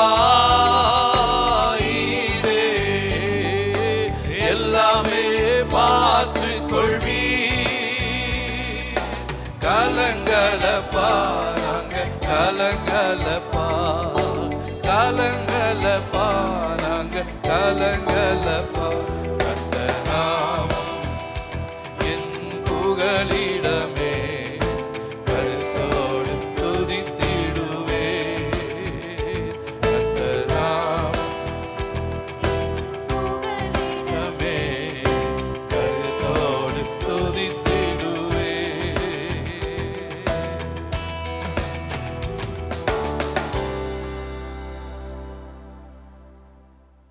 கண்டு விசுவாசிக்கிறதோட காணாமல் விசுவாசிப்பது தான் மேல்னு சொல்லி ஆண்டவர் சொன்னார். தோமா இயேசு கிறிஸ்து வந்துட்டார், உயிரோடு வந்துட்டார், மற்ற சீசர்களுக்கு அவர் வெளிப்படுத்தும் போது தோமா இல்லை. தோமா வந்த பின்னாலே மற்ற சீசர்கள் சொல்கிறாங்க. உடனே அவர் சொல்கிறாரு, அப்படி விழாவில் குத்துனதான அந்த ஓட்டைக்குள்ளே நான் என் கையை விட்டு பார்க்கலன்னா, விரலை விட்டு பார்க்கலன்னா நான் நம்ப போகிறதில்ல. ஆண்டவர் சொல்லிக்கிட்டு இருக்கும் பொழுதே வந்துட்டார். வா தோமா, என் கையில் காலில் இருக்கிற காயத்தெல்லாம் பாரு, கையை விட்டு பார்க்கணும், விரலை விட்டு பார்க்கணுமா பாரு. உடனே அவன் சொல்கிறான், ஐயோ ஆண்டவரே தேவனே. ஆண்டவர் சொல்கிறார், நீ பார்த்து விசுவாசிப்பதை விட பார்க்காமல் விசுவாசிப்பது தான் எனக்கு பிரியமான ஒரு காரியமாக இருக்கிறது. ஹல்லேலூயா. வேதத்தில் நிறைய பேர் இப்படி பார்க்காம விசுவாசித்தவங்க நிறைய பேர் இருக்கிறாங்க. அதில் ஒருத்தரை குறித்து நான் சொல்கிறேன் பாருங்க. நோவா, அவர் அதுவரையும் பார்த்திராத மழை, பார்த்திராத வெள்ளம். ஆனால் கர்த்தர் சொன்னார், நீ இப்படி ஒரு பேழையை கட்டு, நான் இப்படி மழை உண்டு பண்ண போகிறேன், இந்த பூமியில் இருக்கிற எல்லாத்தையும் அழிச்சு போட போகிறேன், நீயும் உன் குடும்பமாக அந்த பேழைக்குள்ளே போகணும். அதனால் ஒரு பேழை ஒன்று ஆயத்தப்படுத்தினார். அவர் பார்க்கவே இல்லை, அதுவரையும் பார்க்கதே, அதுபோல் மழையே இல்லை பூமியில். மழையா அது எப்படி இருக்கும் அப்படிலாம் கேட்கல. சரி, ஆண்டவர் சொல்கிறார், ஆண்டவருடைய வார்த்தைக்கு நான் பயப்படுறேன் அப்படின்னு சொல்லிட்டு ஒரு பேழையை உண்டு பண்ணி அவனும் அவனுடைய மனைவியும் அவனுடைய 3 குமாரர்களும் 3 மருமகள்களும் இருக்கிற மிருக ஜீவன்கள் எல்லாத்தையும் அதில் ஏற்றிட்டார். கர்த்தர் சொன்னபடி மழை உண்டானது. கர்த்தருடைய வார்த்தைக்கு கீழ்ப்படியாத ஜனங்கள் எல்லாம் அமிழ்ந்து போயிட்டாங்க. ஆனால் காணாத ஒன்றை நம்பினதான நோவாவும் அவனுடைய குடும்பமும் அந்த பேழைக்குள்ளே வந்தபடியினால பாதுகாப்பை பெற்றுக்கொண்டாங்க. ஹல்லேலூயா. ஒருவேளை அவன் பார்த்து தான் விசுவாசிப்பேன்னு சொல்லியிருந்தானா நிச்சயமாக அந்த ஜனங்களோடய அழிஞ்சு போயிருப்பான். கர்த்தருடைய கண்களிலே அவனுக்கு கிருபை உண்டானது. இந்த நாளிலும் தேவனுடைய கண்களிலே நமக்கு ஒரு கிருபை உண்டாகிறதுனால தான் இந்த வார்த்தைகளை நம்மோடு பேசி கொண்டிருக்கிறார். இல்லாததை இருக்கிறது போல் அழைக்கிறதான தேவன் நான். ஹல்லேலூயா. இந்த முழு உலகத்தையும் அண்ட சராசரங்கள் எவ்விதமாக நான் உண்டாக்கினேன், அவருடைய வார்த்தையினால் உண்டாக்கினேன். அப்போ உங்கள் வாழ்க்கையில் இல்லாத ஒன்றை அவருடைய வார்த்தையினால் உண்டாக்க முடியுமா முடியாதா? முடியும். உங்கள் வாழ்க்கையில் என்ன இல்லை, அது தேவ சமூகத்தில் ஆண்டவரை நீங்கள் ஒரு வார்த்தை சொல்லுங்கள். 100க்கு அதிபதி சொன்னா இல்லைங்களா, நீங்கள் ஒரு வார்த்தை சொன்னால் போலும் என் வேலைக்காரன் பிழைப்பான்னு சொல்லி. அதே போல் நம்முடைய ஜெபம் இருக்கணும். ஆண்டவரே இந்த காரியம் இல்லை, ஆனால் நீங்கள் சொன்னீங்கன்னா அது என் வாழ்க்கையில் உருவாகும். ஆனால் அதுக்குன்னு நீங்கள் ஒரு திட்டம், தீர்மானம், நேரம் வச்சுருக்கிறீங்க. உங்களுடைய நேரத்தின்படி என்னுடைய வாழ்க்கையில் அது உருவாகட்டும் ஆண்டவரே. ஒருவேளை நீங்கள் கேட்குறது அப்போ உங்களுக்கு கொடுத்துட்டா அது உங்களுக்கு ஆசீர்வாதமாக இல்லாமல் போயிடும், தேவனுடைய நாமத்துக்கு மகிமை இல்லாமல் போயிடும். ஆனால் அவருடைய நேரத்தின்படி, அவருடைய சித்தத்தின்படி அவர் கொடுக்கும் பொழுது அது தேவனுடைய நாமம் மகிமை அடைகிறதாக இருக்கும். நம் மூலமாக தேவனுடைய நாமம் மகிமைப்படணும். ஹல்லேலூயா. அப்போது பார்க்காத ஒன்று விசுவாசிச்சார். அடுத்ததா ஆபிரகாம். ஆபிரகாமுக்கு வயசாயிடுச்சு, குழந்தைங்க இல்லை. அவனுக்கு நம்பிக்கை இல்லாமல் இருந்துச்சா? ஆனால் நம்பிக்கையோடு அவன் காத்திருந்தான். தேவன் சொன்னதை என் வாழ்க்கையில் செய்ய போகிறார். சாராளுக்கு அவளுக்கும் நம்பிக்கை இல்லாமல் இருந்துச்சு, அவருடைய கர்ப்பம் செத்து போயிடுச்சு. ஆனால் அதெல்லாம் அவர் உணரல, என் தேவன் சொன்ன வார்த்தை என் வாழ்க்கையில் நிறைவேற போகிறது. அப்போ காணாததை இவங்க என்ன பண்ணாங்க? கண்டுட்டாங்க. ஆவியின் கண்களில் அவங்க பார்த்துட்டாங்க. எனக்கு இப்படி ஒரு பையன் பிறக்க போகிற, ஆண்டவர் சொல்லிட்டாரு உனக்கு ஒரு குமாரனை கொடுக்குறேன்னு சொல்லி. அது நடக்க போகிறது, என் வாழ்க்கையில் நடக்க போகிறது. உங்கள் வாழ்க்கையில் எது இல்லையோ அதை நீங்கள் இப்போ ஆவிக்குரிய கண்களில் நீங்கள் கொஞ்சம் சற்று யோசித்து பாருங்கள். ஆண்டவர் புதுசாக உங்களுக்காக உருவாக்க போகிறார். இல்லைன்னு சொன்னாலும் அதை உருவாக்க போகக்கூடிய வல்லமை அவருடைய வார்த்தையில் உண்டு. அவர் சொல்கிறாரு, நீ என்னை விசுவாசிக்கிறியா? நான் செய்வேன்னு உனக்கு தெரியுமா? நம்மளை பார்த்து கேட்குறாரு. உன் வாழ்க்கையில் இது இல்லைல்ல, இது என்னால் உருவாக்க முடியுமா முடியாதான்னு நீ நம்புறியா நம்பலையான்னு கேட்குறாரு. நாம் என்ன சொல்ல போகிறோம் அவரை பார்த்து? ஆண்டவரே, நீங்கள் எது சொன்னாலும் அது என் வாழ்க்கையில் நிறைவேற போகுது. நீங்கள் நன்மை சொன்னாலும் சரி, தீமை சொன்னாலும் சரி, தீமையாக இருந்தாலும் அதை நன்மையாக மாற்ற உங்களால் முடியும் ஆண்டவரே. அது ஒருவேளை இன்றைக்கி நடந்தாலும் சரி, நாளைக்கு நடந்தாலும் சரி, அடுத்த வருஷம் நடந்தாலும் சரி, இன்னும் 10 வருஷம் கழித்து நடந்தாலும் சரி, நீங்கள் சொன்னது என் வாழ்க்கையில் செய்வீங்க. யோபுக்கு அவர் சொன்னதை செய்யும் அளவும் கைவிடவே இல்லை. எப்படி அவர் நிறைவேற்றுவார்? அந்த நம்பிக்கை நமக்குள்ள வேணும். தேவன் யார்? அவர் சர்வ வல்லமை உள்ளவர். அவரால் முடியாதுன்னு சொல்லி எதுவுமே இல்லை. அவர் சொல்லிட்டாரா, நிச்சயமாக செய்து முடிப்பார். தேவன் நமக்காக எல்லாவற்றையும் உலக தோற்றத்துக்கு முன்னமே உண்டாக்கி வச்சுட்டார். இனிமேல் உண்டாக்க போகிறது கிடையாது. நீங்கள் பிறக்கிறதுக்கு முன்னாடியே, உங்கள் தாத்தா பாட்டா உங்களுடைய சந்ததி தோன்றதுக்கு முன்னாடியே உங்களுடைய சந்ததியில் என்ன நடக்க போகுது, எப்போ நடக்க போகுது, உங்களுடைய பிள்ளைக்கு எப்போ திருமணம் நடக்கும், உங்கள் கடனை எப்போ நீங்கள் அடைக்க போகிறீங்க, எல்லாமே அவர் பிளான்ல இருக்குதுங்க. எதிராளியும் ஒரு திட்டம் வச்சுட்டு இருக்கிறான், அதை நம்ம பார்க்கக்கூடாது. எதிராளி திட்டத்தில் போய் நம்ம விழுந்துடக்கூடாது, சிக்கிக்கொள்ளக்கூடாது. கர்த்தர் வச்சிருக்கிற திட்டத்துக்குள்ளே நம்ம வந்து சேர்ந்துருவோம். ஒருவேளை காணி ஆட்சிக்கு புறமே இருந்தோம்னா காணி ஆட்சிக்குள்ளே வந்துடுவோம். ஆண்டவரே, உங்கள் சமூகத்துக்குள்ள, உங்கள் ரத்தத்துக்குள்ள, உங்களுடைய வார்த்தைக்குள்ள, உங்களுடைய விசுவாசத்துக்குள்ள நான் என்னை அர்ப்பணிக்கிறேன் ஆண்டவர், நீங்கள் என்னை சேர்த்துக்கொள்ளுங்க ஆண்டவரே. அவர் நிச்சயமாக நம்மளை விட்டு விலக மாட்டார். நான் உனக்கு சொன்னதை செய்யும் அளவும் உன்னை விட்டு விலகுவதும் இல்லை, உன்னை கைவிடும் இல்லை. உங்களுக்கு என்ன வாக்கு பண்ணியிருக்கிறாரோ அதை நிறைவேற்றாமல் அவர் உங்களை விட்டு விலக மாட்டார், உங்களை கைவிடவே மாட்டார். ஹல்லேலூயா. உங்களுக்கு என்ன வாக்குத்தத்தம் கொடுத்துருக்கிறாரு? நிறைய பேருக்கு ஊழியத்துக்கு அழைப்பு இருக்குன்னு சொல்கிறாங்க. ஆனால் அந்த அழைப்பு எதில் இருந்துச்சு? ஒரு வார்த்தையில் தான் கண்டிப்பாக நிச்சயமாக ஆண்டவர் உறுதிப்படுத்துவார். கடந்த நாட்டில் ஒரு தம்பி அப்படி தான் இருந்தார். ஊழியத்துக்கு ஆண்டவர் அழைச்சிக்கிறேன்னு சொன்னார். அப்போ நான் அவர்கிட்ட கேட்டேன், உங்களுக்கு எந்த கொண்டு எப்படி உங்களை அழைச்சார் அப்படின்னு சொன்னேன். இல்லை, அவங்க தீர்க்கதரிசனம் சொன்னாங்க, இவங்க அதெல்லாம் வேணாம், ஆண்டவர் உங்களோட தெளிவாக பேசினாரா? இந்த நம்பிக்கை இருந்துச்சுன்னா நம்ம ஒரு நாளும் இடறி போகவே மாட்டோம். என்ன பிரச்சனை வந்தாலும் சரி, என்னை அழைத்தவர் என்னுடைய தேவன். எனக்கு அழைத்ததான அந்த வார்த்தை எனக்கு ஞாபகம் இருக்குது. தாயின் கருவில் நான் உன்னை தெரிந்து கொண்டேன்னு சொன்னார். ஆனால் இந்த நிமிடம் வரல, எனக்கு சோர்வுற்ற நேரத்திலெல்லாம் நான் அந்த வசனத்தை சொல்லுவேன். ஆண்டவரே, என் தாயின் கருவில் நீங்கள் உருவாகிறதுக்கு முன்னாடி என்னை பெயர் சொல்லி அழைச்சிருக்கிறீங்க. ஆனால் இந்த பிரச்சனை வருது, இதை தாண்டி போக எனக்கு உதவி செய்வீங்க. நான் தாண்டி போவேன், இயேசுவின் நாமத்தில் தாண்டுவேன்னு சொல்லி நான் அறிக்கை செய்வேன். பிரச்சனை நேரத்தில், சோதனை நேரத்தில், குறைபட்ட நேரத்தில் அந்த வசனங்களை தான் நான் திருப்பி திருப்பி சொல்லிக்கிட்டே இருப்பேன். தாண்டி வந்து கொண்டே இருக்கிறேன். அதே தேவன் தான் உங்களையும் அழைத்திருக்கிறார். உங்களை குடும்பமாக அழைச்சிருக்கிறாரு, உங்களுடைய சந்ததியை அழைத்திருக்கிறாரு. நீதிமான் சந்ததி ஒரு நாளும் அப்பத்துக்கு இறந்து தீருவது கிடையாது. அதனால் உங்களுடைய கடன் பிரச்சனை நீங்கள் அமிழ்ந்து போகிறது இல்லை. இது யார் அடைப்பா, எப்படி அடைப்பாங்கன்னு நீங்கள் நினைக்காதீங்க. அவரை முழுசுமாக பிடிச்சிக்கொள்ளுங்க. ஆண்டவரே, இது என் அறியாமையினால் நான் வாங்கினதான கடன், என்னுடைய சௌகரியத்துக்காக, என்னுடைய தேவையை சந்திக்கும்படியாக நானாக முயற்சி பண்ணி இந்த பொல்லாத இந்த பிசாசுடைய திட்டத்தில் நான் விழுந்துட்டேன். ஆண்டவரே, என்னை இதுலேருந்து விடுவீங்க ஆண்டவரே, உங்களால் முடியும், நான் நம்புகிறேன் அப்படின்னு சொல்லி தேவ சமூகத்தில் அறிக்கை செஞ்சு ஜெபிக்கும் பொழுது கர்த்தர் நம்முடைய ஜெபத்தை கேட்டு எத்தனாயிரம் கோடி ரூபாய் நம்முடைய கடனாக இருந்தாலும் கடனை அடைத்ததிலிருந்து வெளியே வர தேவன் உதவி செய்கிறவராக இருக்கிறார். ஹல்லேலூயா. நம்ம சொல்ல போகிறோம், தூக்கி நீரே சேற்றி நின்று நிறுத்தி நீரே கண்மலை மேல் புது பாட்டை எந்தன் நாவில் தந்தீர், துதி பாடுவேன், துதி பாடுவேன்.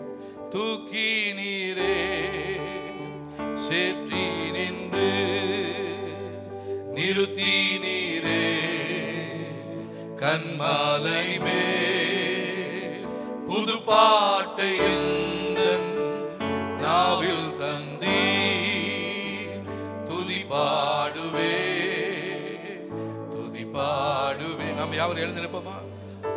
ஆராதிப்போம் இயேசுராஜனை, ராக்காலத்தில் நிற்கும் ஊழியரே, நம் கைகளை உயர்த்தி நேராய் ஆராதிப்போம் இயேசுராஜனை,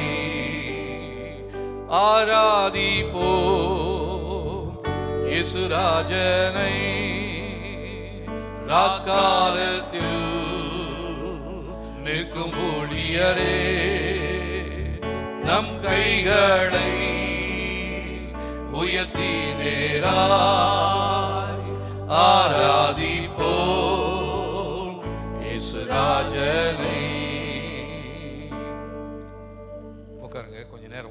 10 நிமிஷத்தில் முடிச்சிடுவேன், ரொம்ப நேரம் எடுக்க போகிறது கிடையாது, 10 நிமிஷத்தில் முடிச்சிடுறேன். நான் முக்கியமான இன்னும் சில காரியங்களை உங்களுக்கு சொல்லணும்னு நினைக்கிறேன்.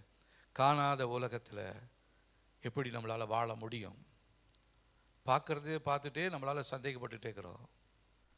பார்க்காத உலகத்தில் ஒன்று இருக்குதுன்றீங்க, அது எப்படி என்னால் பார்க்கறது? அப்படி யாராவது இருந்தாங்களா பைபிளில்? பார்க்காத உலகத்தில் பார்க்கக்கூடியதான கிருபை யார் பெற்றிருந்தது? எலிசா பெற்றிருந்தார். எங்கேயோ ராஜா ஒருத்தன் தீர்மானம் பண்ணுறான், இன்னைக்கு போய் இந்த நாட்டு ராஜாவை பிடிக்கணும்னு சொல்லி அவன் தீர்மானம் பண்ணுறான். ஆனால் இங்கே இருக்கிற எலிசாவுக்கு அது தெரிஞ்சிருது. இவன் நாட்டு ராஜாவுக்கு எச்சரிக்கை கொடுக்குறான், நீ இந்த இடத்துக்கு போகாத, இன்னைக்கு உன்னை பிடிக்கணும்னு அவங்க தீர்மானிக்கிறாங்க, போகாத அப்படின்னு உடனே ராஜா அந்த இடத்துக்கு போகாமல் தப்பித்து கொள்கிறான். அப்போ அந்த ராஜாவுக்கு ஒரே கன்ஃபியூஷன், ஒரே குழப்பம், நம்மக்கிட்ட யாரா போய் உளவு சொல்கிறது? உடனே அவன் வேலைக்காரன் ஒருத்தன் சொல்கிறான், ஐயா நீங்கள் உங்கள் படுக்கையறையில் என்ன பேசினாலும் அங்கே ஒருத்தர் இருக்கிறான் ஐயா, அவன் தெளிவாக சொல்லிடுவான். நீ ரகசியமாக பேசுகிற, ஆனால் அது அவனுக்கு அவன் தேவன் வெளிப்படுத்திடுவார். ஹல்லேலூயா. அவன் காணாததை காண்கிறதான எலிசா. அவர் எலியாவின் தேவன் நம் தேவன், எலிசாவின் தேவன் நம்முடைய தேவன். நம்முடைய வாழ்க்கையிலும் யார் எங்கே தீர்மானம் பண்ணி நம்மளை அழிக்கணும்னு அவன் திட்டம் பண்ணியிருந்தாலும் அந்த திட்டத்தை நமக்கு தேவன் வெளிப்படுத்துவார். இதுதான் காணாத உலகம், பார்க்காத திட்டம். கர்த்தர் அதை வெளிப்படுத்துகிறார். அதுக்கப்புறம் அவனை பிடிக்கணும்னு அவங்க ஒரு தீர்மானம் பண்ணி சில வீரர்களும் அனுப்புகிறாரு. அந்த எதிரி ராஜா அவன் இருக்கிறான், இங்கே இருக்கிறான், போய் அவனை பிடிச்சிட்டு வா அப்படின்னு. அங்கே வந்துட்டா அந்த மாம்சிக கண்ணில் இருக்கிறதான அவனுடைய வேலைக்காரன் கேஎஸ்சி, ஐயோ திரளான இவங்களோ ஒரு யுத்த வீரர்கள்லாம் குதிரைகள்லாம் இருக்குது ஐயா, நம்ம என்ன பண்ணுறது?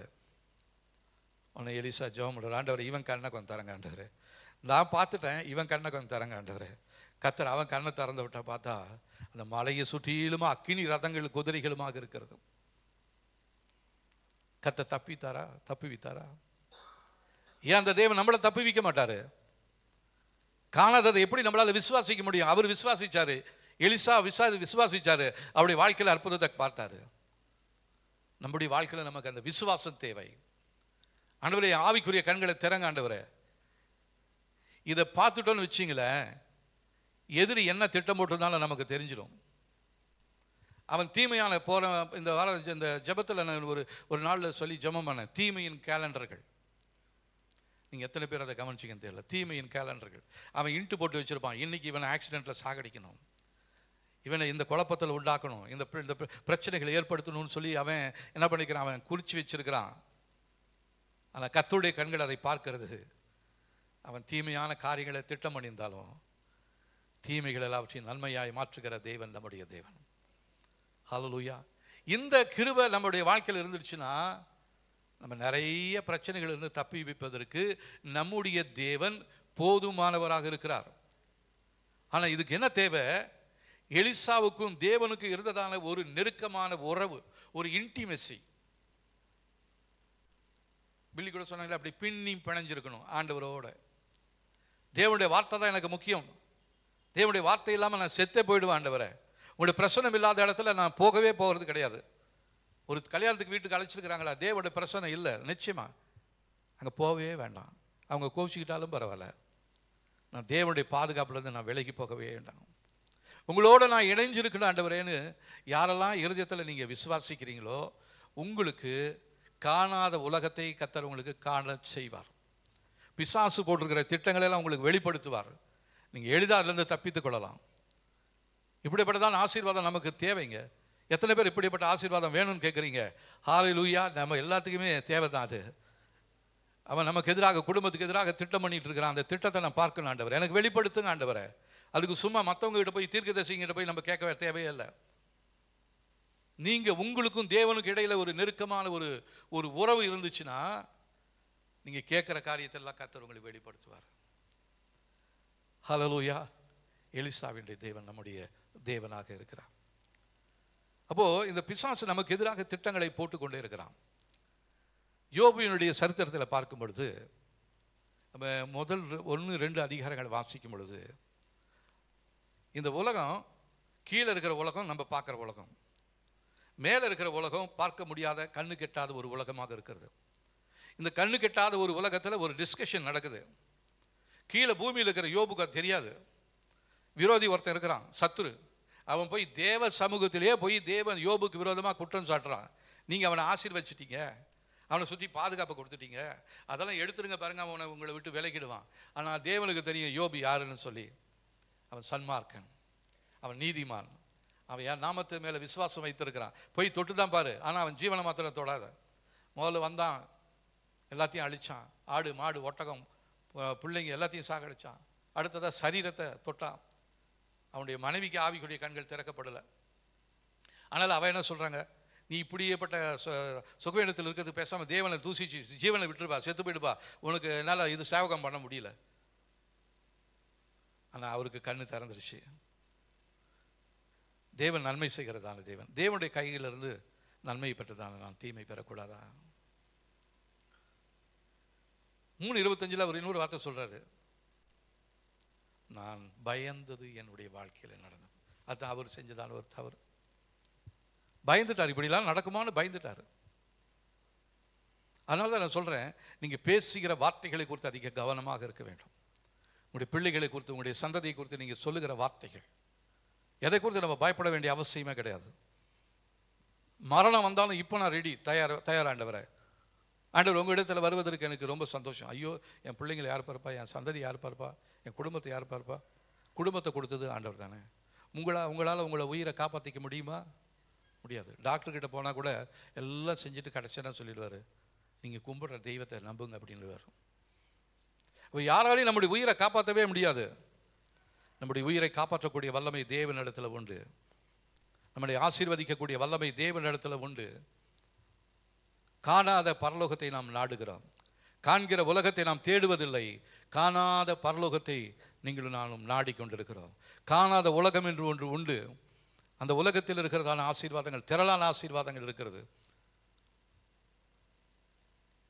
நம்ம எபேசியர் 1ஆம் அதிகாரத்தில் நம்ம வாசித்தது போல உன்னதங்கள் இருக்கிற சகல ஆசீர்வாதங்களினாலும் தேவன் நம்மை ஆசீர்வதிக்கக்கூடிய தேவனாக இருக்கிறார். உன்னதத்தில் என்ன ஆசீர்வாதம் இருக்குது? என்ன ஆசீர்வாதம் இல்லை உன்னதத்தில்? பரலோகத்தில் என்ன ஆசீர்வாதம் இல்லை? என்ன குறைவாங்க? எந்த குறைவுமே இல்லை. அப்போ ஏன் நம்ம பயப்படணும்? உன்னதத்தில் இருக்கிற சகல ஆசீர்வாதங்களையும் கர்த்தர் எனக்கு நிரப்பி இருக்கிறார். அதை நான் பார்க்கும்படி என்னுடைய கண்களை திறந்தருளுங்க ஆண்டவரே. நம்முடைய ஜெபம் அதுவாக இருக்கட்டும். ஆண்டவரே, உன்னதத்தில் இருக்கிற சகல ஆசீர்வாதங்களினாலும் நீர் என்னை ஆசீர்வதித்திருக்கிறீர். அந்த உன்னதத்தில் எனக்குரிய ஆசீர்வாதங்கள் எவைகள் என்று சொல்லி எனக்கு காண்பீங்க. அதே நேரத்தில் பிசாசும் தீமையான திட்டங்களை தீட்டி வைத்திருக்கிறான். அவன் தீமையான திட்டங்கள் என்ன தீட்டிருக்கிறான்னு சொல்லி அது எனக்கு கொஞ்சம் வெளிப்படுத்துங்க ஆண்டவரே. நான் அதிலிருந்து பாதுகாக்கப்பட, அதிலிருந்து ஜாக்கிரதையாக இருக்க என்னை அர்ப்பணிக்கிறேன் என்று சொல்லி தேவ சமூகத்தில் அர்ப்பணிக்க போகிறோம். காணாத உலகத்தை நீங்களும் நானும் பார்க்க போகிறோம். ஹல்லேலூயா. இதை நீங்கள் நம்புறீங்களா? ஆமென். ஹல்லேலூயா. ஸ்தோத்திரம். காண்கின்ற உலகம் தேடவில்லை, காணாத பரலோகம் நாடுகிறோம். அந்த பாடலை நம்ம மறுபடியும் பாடுவோம். நம்ம யாவரும் எழுந்து நின்று தேவ சமூகத்தில் நம்மை அறிக்கை செய்ய போகிறோம்.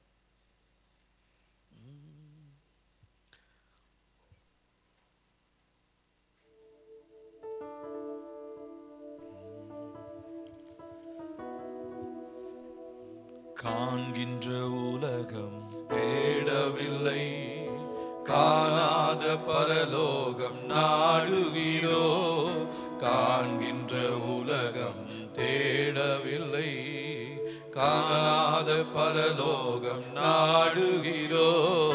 காண்கின்ற உலகம் தேடவில்லை, காணாத பரலோகம் நாடுகிறோ. காண்கின்ற உலகம் தேடவில்லை, காணாத பரலோகம் நாடுகிறோ. சோர்ந்து போகாதே, நீ சோர்ந்து போகாதே, சோர்ந்து போகாதே, நீ சோர்ந்து போகாதே.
உபத்திரவம் அதி சீக்கிரத்தில் நீங்கிவிடும். இந்த லேசான உபத்திரவம்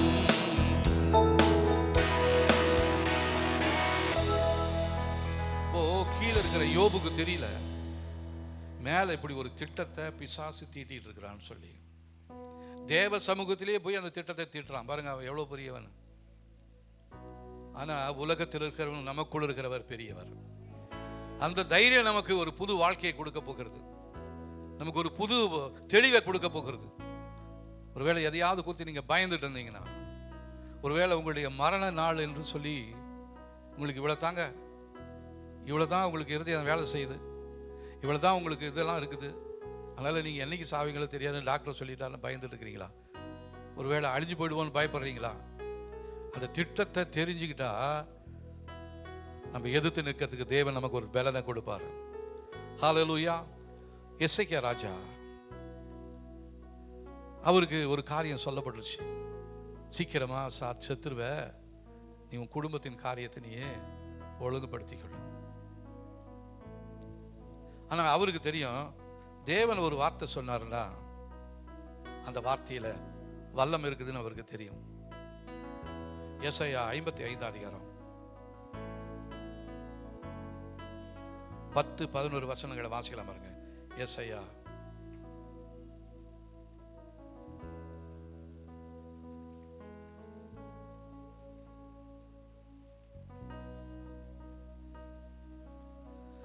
மாரியும் உறைந்த மலையும் வானத்திலிருந்து இறங்கி அவ்விடத்திற்கு திரும்பாமல் பூமியை நனைத்து அது முளை கிளம்பி விளையும்படி செய்து விதைக்கிறவனுக்கு விதையும் புசிக்கிறவனுக்கு ஆகாரத்தையும் கொடுக்கிறது எப்படியோ அப்படியே என் வாயிலிருந்து புறப்படும் வசனமும் இருக்கிறது. அது வெறுமையாக என்னிடத்துக்கு திரும்பாமல் அது நான் விரும்புகிறதை செய்து நான் அதை அனுப்பின காரியங்களை வாய்க்கும்படி செய்யும்.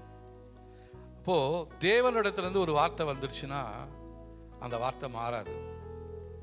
ஆனால் அவர் ஜபிக்கிறாரு, ஆண்டவரே, அவனுக்கு தெரிஞ்சிருச்சு பிசாசு இப்படி ஒரு மரண நாளை எனக்கு நியமிச்சுட்டு தான், இந்த நாளில் நான் சாக போறேன்னு தெரியும். ஆனால் அவன் என்ன பண்ணான், கர்த்தரை நோக்கி ஜெபம் பண்ண ஆரம்பிச்சிட்டான். அந்த ஜபத்தை கேட்டவர் மறுபடியும் தீர்க்கதரிசி அனுப்புறாரு, அவங்ககிட்ட போய் சொல்லு, இன்னும் உன் ஆயுசு நாட்களில் 15 வருஷத்தை கூட்டுறேன் அப்படின்னாரு. அவனுக்கு தெரிஞ்சிருச்சு, அதனால் அவன் விடலை. அவனால் பயந்துகிட்டு இருக்கிறீங்களா? பயப்படாதீங்க. அந்த பயத்துக்கு மத்தியில் நீங்கள் தேவனை நோக்கி சத்தமிட்டு கூப்பிடுங்க, ஆண்டவரே, எனக்கு ஜீவனை கொடுப்பதற்கு, எனக்கு புதிய உயிரை கொடுப்பதற்கு உங்களால் முடியும். உங்கள் வார்த்தை மாறாது. என்னை பார்த்து சொல்லிக்கிறீங்களே, எனக்கு கொடுத்துருக்கீங்களே இந்த வாக்குத்தத்தம், அதெல்லாம் நிறைவேறாமல் நான் சாக போகிறது கிடையாது. நான் சாகாமல் பிழைத்திருந்த கர்த்தருடைய செய்கைகளை நான் மற்றவர்களுக்கு அறிவிப்பேன். கர்த்தர் உங்களை சாட்சி எடுத்து நிறுத்தும்படியாக தேவன் உங்களை தெரிந்து கொண்டிருக்கிறார். அதனால் நீங்கள் பயப்படுற காரியத்தில் நீங்கள் நிச்சயமாக அழிந்து போவதே கிடையாது, நீங்கள் மரணிப்பதும் கிடையாது. கர்த்தர் நமக்கு ஒரு புது ஜீவனை கொடுக்கிறார். ஹல்லேலூயா. அவருடைய பிரசன்னத்திலிருந்து உருவாக்கப்படுகிறதான அந்த புதிய ஜீவன் நம்முடைய வாழ்க்கையில் இப்பொழுது இறங்கி கிரியை செய்ய போதுமானதாக இருக்கிறது. ஆகவே நம்மை முழுவதுமாக தேவ சமூகத்தில் அர்ப்பணிக்க போகிறோம். ஹல்லேலூயா, ஹல்லேலூயா, ஹல்லேலூயா. கண்ணுக்கு தெரியாத தீமையின் செய்கிற ஆவிகள் இந்த நாட்களில் ஏகமாக இருக்கிறது. சூனியக்காரன், மந்திரக்காரன் நிறைய பேர் பண்ணிகிட்டே இருக்கிறான். நமக்கு தெரியாத நிறைய பேர் நமக்கு விரோதிகள் இருக்கிறாங்க. யார் இருந்தாலும் கர்த்தருடைய சார்பில் இருப்பாரானால், என் கர்த்தரின் பட்சத்தில் இருப்பாரானால் எனக்கு விரோதமாய் நிற்பவன் யார்? ஹல்லேலூயா. நம்மளால் தைரியமாக சொல்ல முடியும். இந்த நாளில் பயந்து கொண்டு இருந்தீங்கன்னா சொல்லுங்க, கர்த்தருடைய சார்பில் நான் இருக்கிறேன். தாயின் கருவில் இருக்கும் பொழுதே கர்த்தருடைய சார்பில் நான் விழுந்துட்டேன் அப்படின்றாரு. ஆண்டவரே, என்னை உருவாக்குனது நீங்க, குடும்பத்தை கொடுத்தது நீங்க, இந்த தொழிலை கொடுத்தது நீங்க, எதிர்காலம் உங்களுடைய கையில் இருக்குது, இந்த சந்ததி உங்க கையில் இருக்குது. இது மேல பிசாசு ஆளுகை செய்வதற்கு நான் விட போவது இல்லை. போராடி ஜெபிப்போம். ஹல்லேலூயா. இதுதான் யுத்த ஜெபம் என்பது, ஸ்பிரிச்சுவல் வார்ஃபேர். இதுதான். ஆண்டவரே, நீங்க எனக்கு இறங்க முடியா, என் சந்ததி மேல கிருபையா இருக்க முடியா, என் பிள்ளையின் மேல கிருபையா இருக்க முடியா நான் சொல்லி ஜெபிக்கிறேன். யார் சொன்னது உன் பிள்ளைக்கு கல்யாணம் ஆகாதுன்னு சொல்லி? தேவன் அதை சொல்றாரு, உன் பிள்ளைக்கு நான் நிச்சயத்தை திருமணம் செய்யக்கூடிய அந்த நாளை நான் நியமித்திருக்கிறேன். அது உன் பிள்ளைகளுடைய வாழ்க்கையில் அது நிச்சயமாக நிறைவேற போகிறது. Glory to God. Rabba lama ratirana santorenia redirina shatorena maluka turaniasya. ஆமென் ஆண்டவரே. Hallelujah, hallelujah, hallelujah, hallelujah, hallelujah, hallelujah, hallelujah. ஸ்தோத்திரம், ஸ்தோத்திரம், ஸ்தோத்திரம். ஆமென் ஆண்டவரே. Hallelujah, hallelujah. இந்த உலகத்தில் வசிக்கிறதான பிசாசுடைய மனிதர்கள் கண்ணுக்கு தெரியாத உலகத்தை பார்க்கிறாங்க. சில முக்கியமான தகவல்களை பெறும்படியாக அவன் சாத்தான பின்பற்றுகளாக இருக்கிறாங்க. ஆனால் தேவன் நம்முடைய சார்பில் இருக்கும் பொழுது நமக்கு விரோதமாக எந்த மந்திரவாதமும் இல்லை, குறி சொல்லுதலும் இல்லை. சவுலுக்கு தேவன் பதில் கொடுக்கல, தீர்க்க தரிசனத்தினாலும் சொப்பனத்தினாலும் பதில் கொடுக்கல. அதனால் அவன் ஒரு குறி சொல்கிற பொம்பளை போய் தேடி போகிறான். அங்கே போய் அந்த குறி சொல்கிறதான அந்த ஆவி செத்து போன சாமுவேல் மாதிரி ஒருத்தனை எழுப்புது. அது சாமுவேல் கிடையாது, அதுதான் ஃபேமிலியர் ஸ்பிரிட். அது தெரிந்து கொண்டதான ஆவி. சவுலை குறித்து நல்லா தெரியும், அவன் எப்போ சாவான் எப்படி சாவான்னு அவனுக்கு தெரியும். ஆனால் அவன் என்ன பண்ணுறான், சவுலின் ரூபத்தில் சாமுவேலின் ரூபத்தில் வந்து அவனோட பேசுகிறான். நீ இன்றைக்கி வந்துட்ட, உன்னோட தேவன் இல்லை, நாளைக்கு நீயும் பிள்ளைகளும் என் கூட வந்து இருப்பீங்கன்னு சொல்கிறான் அவன். பாதாளத்தின் ஏறி வந்ததான அந்த ஃபேமிலியர் ஸ்பிரிட்டு இது நம்மை தாக்கும்படியாக அது கிரியை செய்து கொண்டே இருக்கிறது. நம்முடைய ஜீவன் யார் கையில் இருக்குது? நம்முடைய ஜீவன் கர்த்தருடைய கையில் இருக்கிறது. நம்முடைய உயிரை பறிக்கவோ எடுக்கவோ எந்த அதிகாரத்துக்கும் எந்த மந்திர சூனியத்துக்கும் அதிகாரம் இல்லை. அதிகாரமுள்ள இயேசுவின் நாமத்தினாலே என்னுடைய ஜீவன் கர்த்தருடைய கையில் இருப்பதற்காக உமக்கு நன்றி ஆண்டவரே. ஒருவராலும் பறிக்க முடியாது. தேவனுடைய கரத்தில் நம்ம யாராலும் பறிக்க முடியாது. தேவனுடைய கரத்தில் இருக்கிற நமக்கு வேறு யாரும் எந்த விதமான தீமையும் செய்ய முடியாது. என் குடும்பத்தை அழிக்க முடியாது. ஹல்லேலூயா, ஆமென். எதிராளிகள் மேலே நமக்கு ஒரு அதிகாரம் இருக்குது. குருட்டாட்டம் பண்ணணும். ஒருவேளை எதிராளிகள் பெரிய சேனைகளை போல இருக்கலாம். அந்த சேனைகளை பார்த்து இயேசுவின் நாமத்தினாலே குருட்டாட்டம் உண்டாவதாக என்று சொல்லுங்க பாருங்க. குருட்டாட்டம் உண்டாயிடும். அவன் அழிக்க வருவான், வழி தெரியாமல் தேடி திரிவான். ஹல்லேலூயா. ரபா ரபா ரதுரானா சந்தோரேனியா ரிதுரீனா ஷத்துரீனா மருகேதுரானியாசியா. ஆமென் ஆண்டவரே. கண்ணுக்கு தெரியாத உலகத்தில் இருக்கிறதான தேவனுடைய சக்தி எவ்வளவு பெரிது என்று நமக்கு தெரியாது. ஆனால் தான் நம்ம பயந்து கொண்டு இருக்கிறோம். நம்ம பெற்றுக்கொண்டதான அதிகாரம் இயேசுவின் நாமத்தில் நம்முடைய கையில் கொடுத்துருக்கிறதான அந்த அதிகாரம் எவ்வளோ அதிகாரம் இருக்குது நமக்கு தெரியல. அதை பார்க்கும்படியாக கர்த்தர் இந்த நாட்களில் நம்முடைய கண்களை திறக்கணும். எதிராளுடைய கண்களை குருட்டாட்டம் பண்ணும்படியாக அதிகாரத்தை கர்த்தர் நமக்கு கொடுத்துருக்கிறார். அவங்க பெரிய சேனையாக வரலாம் நமக்கு எதிராக. உன்னை நீ ஒன்றும் இல்லாமல் பண்ணிடுறான் பாருன்னு சொல்லலாம். ஆனால் அவ்வளோ பெரிய கூட்டத்தையும் கண்ணு தெரியாமல் போக பண்ண அந்த கிருபையை கர்த்தர் நமக்கு கொடுப்பார். ஹல்லேலூயா. அதுக்கு தேவனோடு உங்களுக்கும் இடையில் இருக்கிற தொடர்பு மிகவும் நெருக்கமாக இருக்கும் பொழுது இந்த வல்லமையை கர்த்தர் உங்களுக்கு கொடுப்பார். இந்த அதிகாரத்தை தேவன் உங்களுக்கு கையில் கொடுப்பார். அந்த அதிகாரத்தை பயன்படுத்தி எதிராளுடைய கண்களை குருட்டாட்டம் பண்ணப்பட்டு நாம் அல்லது தப்பித்து செல்ல கர்த்தர் நமக்கு உதவி செய்ய போதுமானவராக இருக்கிறார். ஹல்லேலூயா. தேவ தூதர்களை அனுப்புவார். அவன் ஒரு அடி அடித்தாலும் சரி, 185,000 பேர் விழுந்து செத்தாங்களே, அதே தேவன் தான் இன்றைக்கு நம்முடைய தேவனாக இருக்கிறார். நமக்கு இருக்கிறதான அந்த ஆயுதங்கள் நம்ம சரியாக பயன்படுத்த வேண்டும். இயேசுவின் நாமத்தை பயன்படுத்துவோம், இயேசுவின் ரத்தத்தை பயன்படுத்துவோம், தேவனுடைய வார்த்தையை பயன்படுத்துவோம், தேவ தூதர்களை நம்ம அனுப்புவோம். அவங்க நமக்காக யுத்தம் செய்வாங்க. ஹல்லேலூயா. Rama மரகதுரானியோசியா. Glory to God, glory to God, glory to God. இந்த நாளில் கர்த்தர் நம்மோடு பேசி கொண்டிருக்கிறார். உன்னுடைய பிரச்சனை எதுவாக இருந்தாலும் சரி, அதை ஒரே நொடியில் மாற்றக்கூடிய வல்லமை தேவனுக்கு உண்டு. உங்களுடைய வியாதி எவ்வளோ பெரியதாக இருந்தாலும் சரி, எவ்வளோ பெரிய மரண வியாதிகளாக இருந்தாலும் சரி, மரண படுக்கையில் நீங்கள் இருந்தாலும் சரி, மரண கண்ணிகளிலே பாதைகளிலே நீங்கள் மரண குழிகளிலே நீங்கள் இறங்கியிருந்தாலும் சரி, மரண பள்ளத்தாக்கிலே நடந்திருந்தாலும் சரி, தேவன் நம்முடைய தேவனாக இருக்கிறார். நம்முடைய நல்ல மேய்ப்பன். மரண இருளின் பள்ளத்தாக்கில் நான் நடந்தாலும் பொல்லாப்புக்கு பயப்படேன் என்று சொல்லி சங்கீதக்காரர் சொல்கிறாரே, அவருக்கு அந்த தைரியம் இருந்தது. இந்த நாளில் ஒருவேளை உங்களுடைய மரண நேரத்தை டாக்டர் டிசைட் பண்ணியிருக்கலாம். உங்களுக்கு சொன்னதான அந்த ரிப்போர்ட்டெல்லாம் உங்களுடைய மரண நாளை குறிச்சிக்கிட்டு இருக்கலாம். ஆனால் அந்த தீமையின் கேலண்டர்களில் பிசாசு குறித்திருக்கிற அந்த மரண நேரம் தேவனாலே மாற்றப்படுகிறது. ஹல்லேலூயா. எசேக்கியாவுக்கு அந்த மரண நேரம் குறிக்கப்பட்டது. ஆனாலும் அதை அறிந்ததான அவன் தேவனிடத்தில் ஜெபம் பண்ண, ஆண்டவரை நீங்கள் ஒரு வார்த்தை சொல்லுங்கள், என் வாழ்க்கையை மாற்றுங்க ஆண்டவரை என்று சொல்லி கர்த்தர் அவனுக்கு 15 வருடங்களை கூட அதிகப்படுத்தி கொடுத்தார். 15 வருஷம் தான் சொல்கிறாங்க. ஆனால் அதுக்கப்புறம் அவன் எத்தனை வருஷம் உயிரோடு தான் நமக்கு தெரியாது. அதிக ஆண்டுகள் அவன் இருந்திருக்கிறான். ஹல்லேலூயா. கர்த்தாவே, நீர் எங்களுடைய தேவனாக இருக்கிறீங்க. எங்களுடைய வாழ்க்கையில் தீமையாவையும் நன்மையாய் மாற்றக்கூடிய வல்லமை உம்மிடத்தில் உண்டு. நாங்கள் அந்த காணாத உலகத்தை, பரலோக ராஜ்யத்தை நாங்கள் பார்க்கிறோம். பரலோகத்தில் நீர் எங்களுக்காக உண்டாக்கி வைத்திருக்கிற எல்லா ஆசீர்வாதங்களையும் நாங்கள் இந்த நாளிலே சுதந்திரித்துக் கொள்ளும்படியாய் உம்முடைய கரத்தில் நாங்கள் எங்களை அர்ப்பணிக்கிறோம் ஆண்டவரே. இந்த நாளில் உம்முடைய சமூகத்தில் அர்ப்பணித்துக் கொண்டிருக்கிற ஒவ்வொருடைய வாழ்க்கையிலும் ஆண்டவரே, அந்த நீங்காத ஆண்டவரே உம்முடைய பிரசன்னத்தினாலும் உங்களுடைய ஆசீர்வாதத்தினாலும் நிரப்புவீராக. இந்த வார்த்தையை கேட்டுக்கொண்டிருக்கிற கேட்கப் போகிற ஒவ்வொருடைய வாழ்க்கையிலும் கர்த்தருடைய திட்டம் நிறைவேறுவதாக ஆண்டவரே. எதிராளியின் திட்டம் உடைத்து எறியப்படுவதாக. தேவ சித்தம் எங்களுடைய வாழ்க்கையில் நடக்கட்டும் ஆண்டவரே. உங்களுடைய சித்தத்துக்கு நாங்கள் எங்களை அர்ப்பணிக்கிறோம் ஆண்டவரே. இதன் மூலமாய் வருகிற எல்லா மகிமையும் இயேசுராஜா ஒருவருக்கே நாங்கள் செலுத்துகிறோம். இயேசுவின் நாமத்தில் ஜெபிக்கிறோம் நல்ல பிதாவே. ஆமென் ஆமென். நம்முடைய கர்த்தராகிய இயேசு கிறிஸ்துவின் கிருபையும் பிதாவாகிய தேவனுடைய அன்பும் ஆவியானவருடைய காவலும் ஐக்கியமும் என்றும் என்றும் சதா காலங்களிலும் நம் அனைவரோடும் இருப்பதாக. ஆமென் ஆமென். ஸ்தோத்திரம். கர்த்தர் நம்மை ஆசீர்வதிப்பாராக. Praise the Lord.